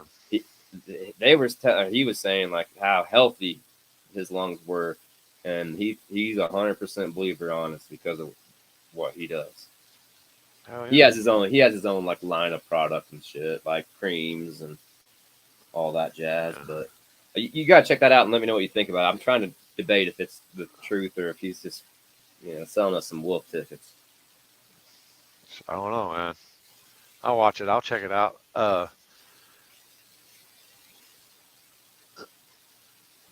What do you say? Yeah, I bet you have 30 years or so. Yeah, we had uh, but we had God dang, uh, they were the God dang, they call them side by sides now, but back then they were uh, Like they had razors or something like that. they had no, they had I had a 250R one, Odyssey. They called them Oh, okay, yeah, Odysseys. yeah, yeah, yeah, yeah, yeah. But I had one that had a 250R on the back of it. That thing would shit and get now. I'm telling you. Those things are dangerous, man. All of them with the nice. Ugh, Yeah, it's I broke asking for trouble. In I broke my my for me anyway. I broke my hand several times on rollovers on that Wreck shit. rollover wreck. Yeah. Luckily, Uh, it's just my hands, and but you know, first thing you do because it had the handle and had the the throttle on the the deal. squeeze trigger, right? Yeah, Or yeah, yeah, and then you draw it that. But if you turn it, and get loose, yeah, momentum. I yeah, call it, yeah. momentum, G forces. We used to. My cousin had a couple 3-wheelers, and we used to think it was funny as shit to roll them things. I don't know why. Man, We'd go up I on used to like race them a all the time. railroad ties and try to get us a tip, and man, that was dumb. Yeah, God dang, to be young again, to be Right, young again. right. Man, oh man. Speaking of, I wouldn't change much, but man, I would know how to do a lot more things a lot better. That's for sure.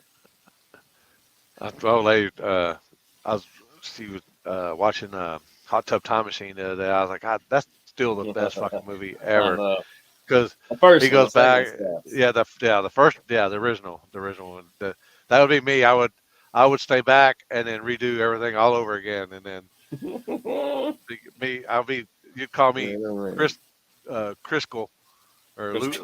Yeah, Lugal. whatever. Yeah, yep. Now you know kind of where I get some of the goofy ideas for some of the questions I ask all y'all. Like, man, just get high and watch some stuff like that. You'll come up with some stuff. Yeah, he learned to drive on a built sandrail. Damn, Nice. damn. Did y'all do a bunch of you were a city boy though, weren't you? Not really. I mean, I was like, I was on the outskirts of the city, but I wasn't in. Didn't live on a farm. I didn't have a lot of, I lived in a I mean, neighborhood, I but mean I like subdivision kind of, I guess. kind of, Like yeah, yeah, yeah. yeah, yeah. I went to a small So school, you but I had all my friends went to the city schools, kind of thing. So I had, a bunch of different friends at different schools and stuff like that.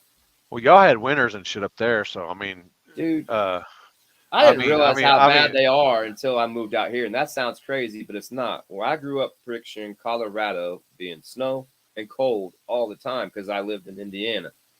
When I moved here in '07 in November, I wasn't here very long. We had our first snow about yay deep. I got up the next day to go outside to smoke, and it was gone. And I was like, "What?" And my buddy's laughing. He's like, "Yeah, dude, no humidity around here. That shit, when the sun comes out, it's gone." I called my dad. I was like, "You're not gonna believe this. Like, it snowed here yesterday, and it's gone today." He didn't believe me, so we waited till the next time it snowed, and I showed him, and then so like it's just a different kind of winter.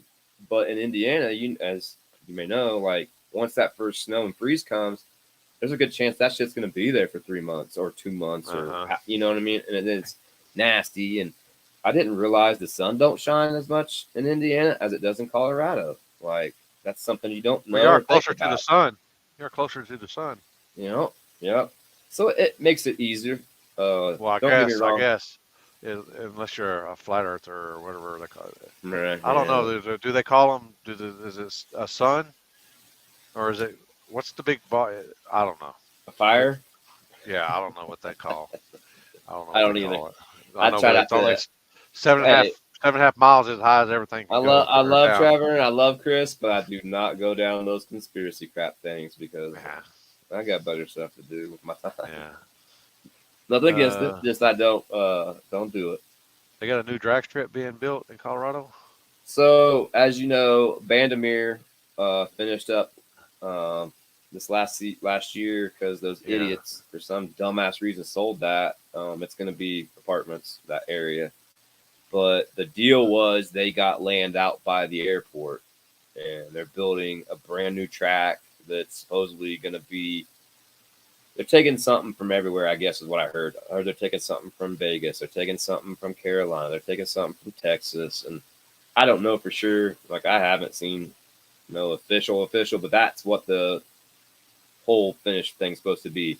Vandermeer gets torn down, the new one's built by the airport, which in my opinion is stupid because uh, until since I've known what drag racing was in Colorado, there's only one place you think of, and it was Vandermeer Speedway because it was the baddest place in the fucking mountain.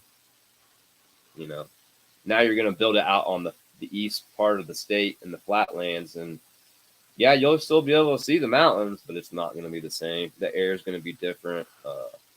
I'm sure the facility is going to So be it's got a little beautiful. bit. I'm You sure they got know, a little bit less elevation there too, right? that's right. Yeah, it's going to be a little bit lower. I mean, like I said, it's going to be a beautiful place for sure, but it's just not going to be the same in my opinion.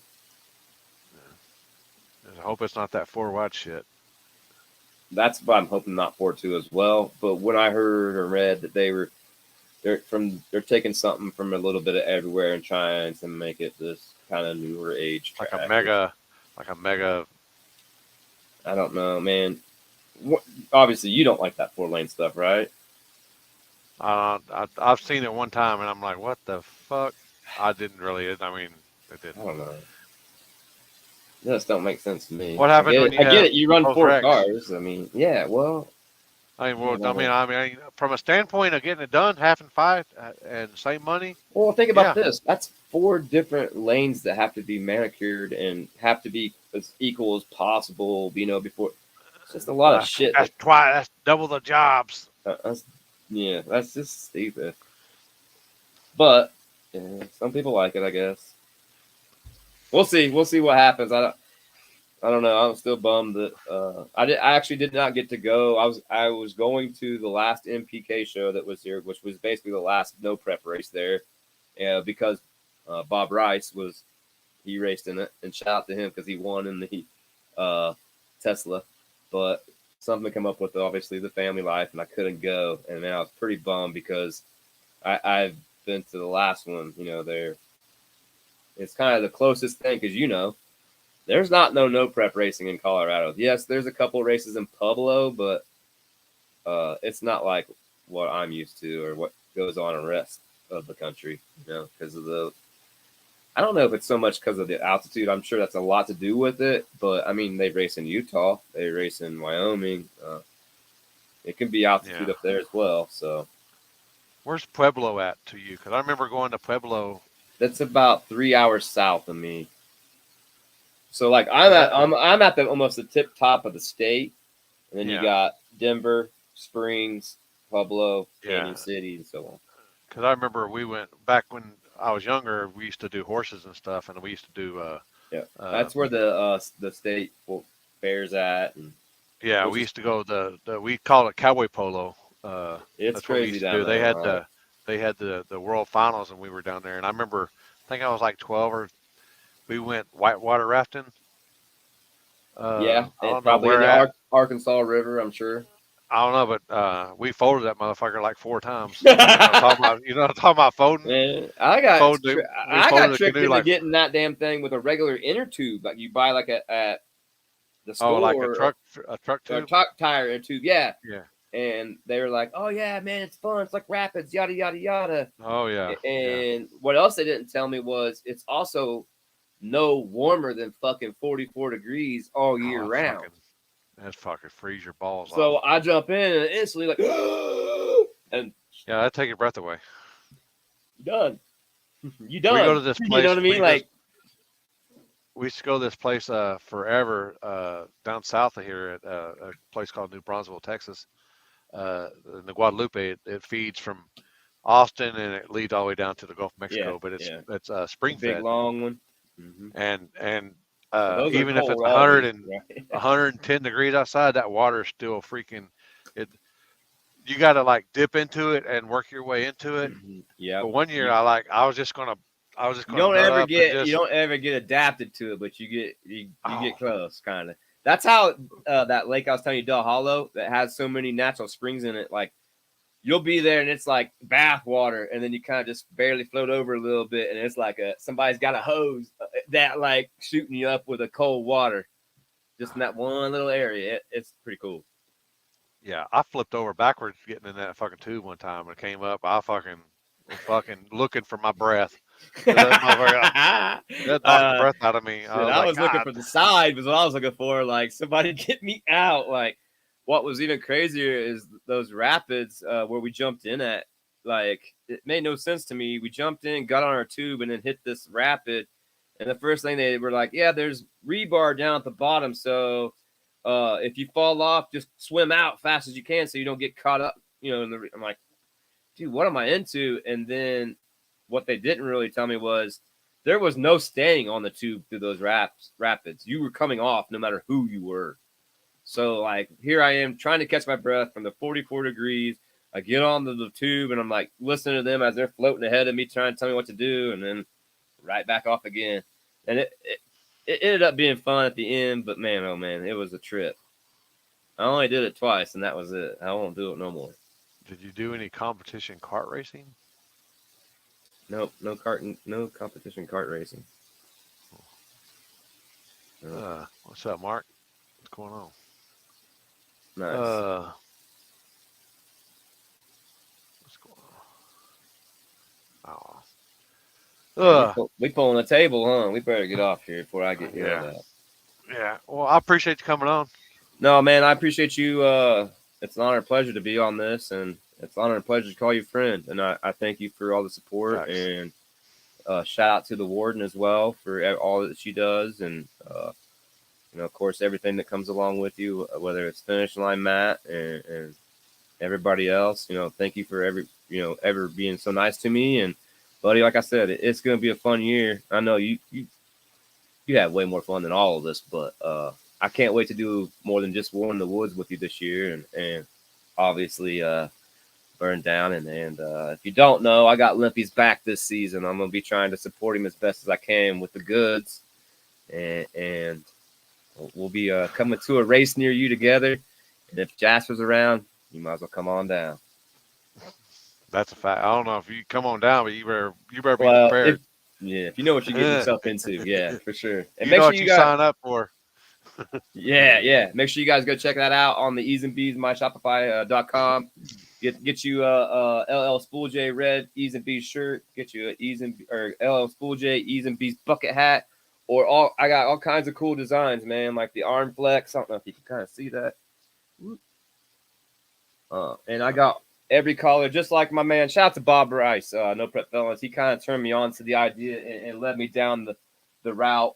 I got all kinds of like stuff I just made up all on my own. This is what I consider the kids logo. It's a little kid friendly and stuff. But man, just go check it out. Support me, but more importantly, support everybody in the no prep world. Support Limpy, support Happy, support Corey, support the table tomorrow night. If you think this was long, wait till tomorrow. Shit, 7 more hours to go. Good Lord. All right. Hey, one more time for the one more time. You know what I'm saying? That's a fact right there. EEEZ.org. Make sure you guys check that out. Thank you so much. New episode 175 coming Friday. Appreciate you, bro. Appreciate you, man. Thanks so much. Thanks for coming on, man. Yep. Holler at me. Later. Bye. Thanks for Ed coming on. Give where we're gonna be at here.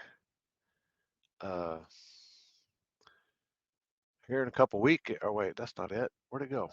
Maybe this one? Oh, that one. There we go. Really need to label these. We'll be over there at Money Mike's at Sinister No Prep and Immokalee, Florida. And then the following weekend will be uh, at Brainerd or Brainerd. I can't remember. How you pronounce it. Uh, Ringgold, but BMP. Uh, backside, backside money right there.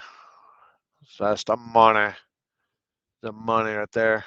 Uh, then we'll be out there at Hobbs, back at Hobbs, people. Going back at Hobbs Raceway. Uh, be out there that weekend. And we still got this guy right here. What? Oh boy. Um, to get down after that, uh, Small Tire Gangsters, y'all know, Struggle City. Then on 420, look at that right there. Guaranteed, people. Guaranteed 25K on 420. What better way to spend your 420 than winning 25K? You heard me? Uh, the Purge, Waggler, y'all know that's the invite. And then we got going to Vernal, Utah, people. Vernal, Utah. Uh, got some of that going on right there. We got Camp Wars up there in Paris, and that's what we got right now. Hope y'all enjoyed it. Uh,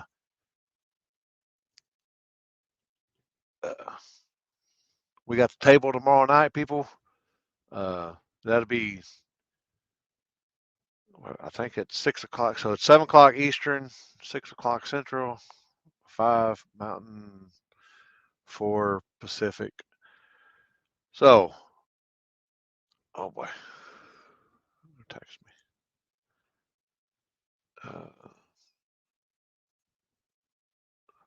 Oh, I got you. But uh, hope y'all enjoyed it. Like I said, 2 weeks we'll be in Immokalee, and then we'll be up in Ringgold, Georgia. You can see Matty Fresh and myself up there. There, you can see me in Florida, Immokalee, and hope y'all have a good night. Later.